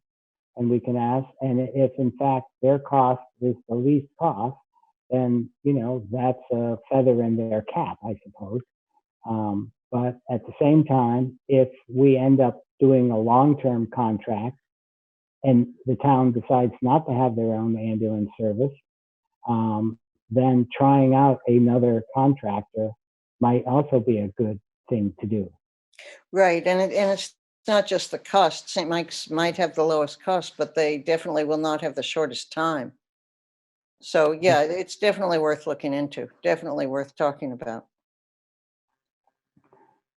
So my thought is that if the rest of the board is okay, that Renee, myself, and Mary Lee would, since we've been, I guess, involved in it a little bit, would work on some RFP to go out to the potential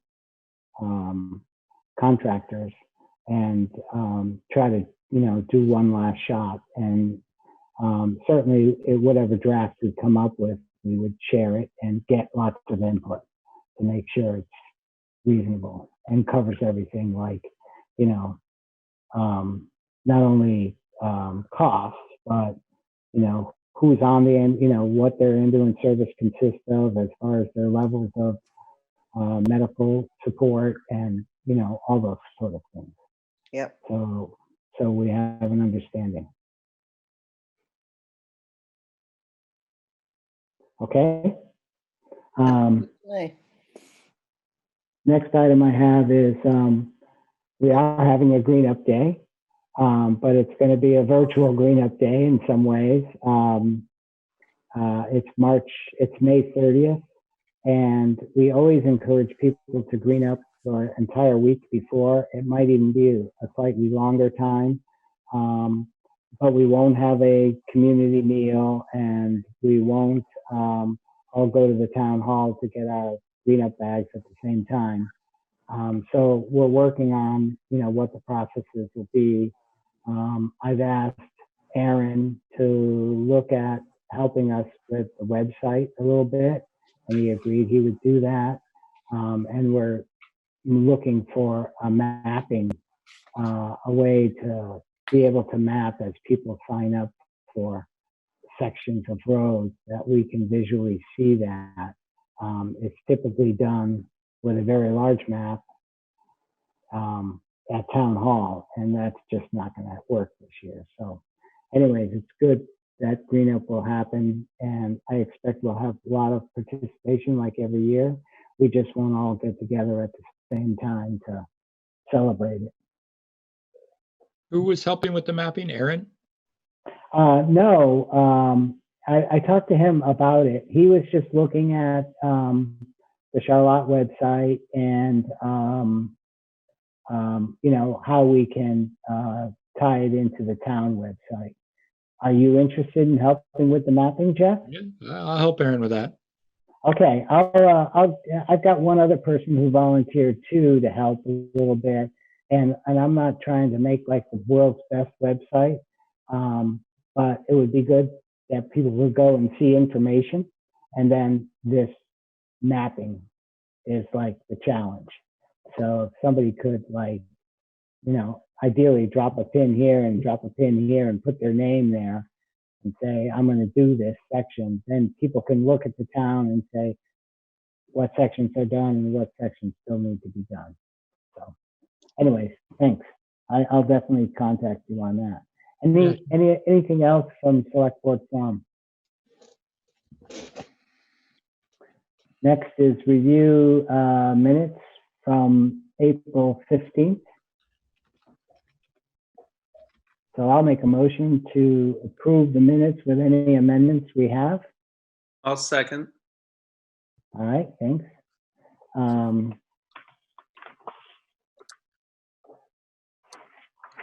Are there any amendments to our minutes? Mary Lee? I did find one little typo on page 2 under review and discuss revised draft RFP for town The last sentence, Phil suggested to the board that they keep this as a proposal for consideration. And then the last sentence, also to allow time for the committee to fine tune the project. I think that. You're not turning the project over. Well, I was thinking of a lathe, you know, maybe it's a solar lathe. All right. Any other? That's good. Any other comments? All right. All those in favor of approving those minutes, say aye and raise your hand. Aye. Aye. Aye. Okay, we've got 100%. Next item is approving the warrants, including payroll. I'll make a motion to approve the warrants, including payroll. I'm sorry, Phil. I can't approve those minutes. I need to abstain. Can you change that? I actually did that already, Marilee. You're great. Yes. Thank you.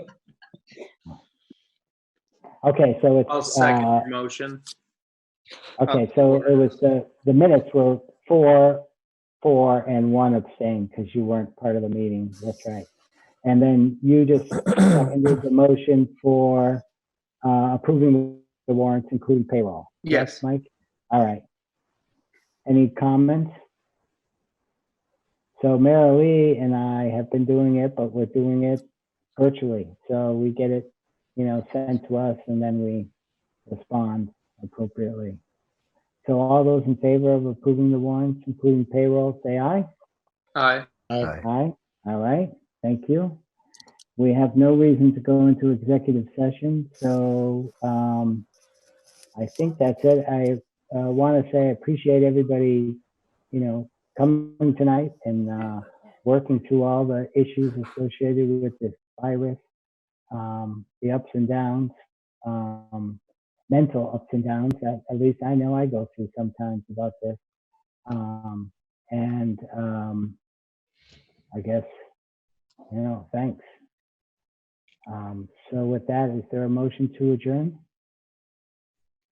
So moved. I'll second it. And seconded by Marilee. Any comments, last minute comments? Thank you, Renee and Joy. So all those in favor, say aye of adjournment? Aye. All right. Okay. You got that, Val?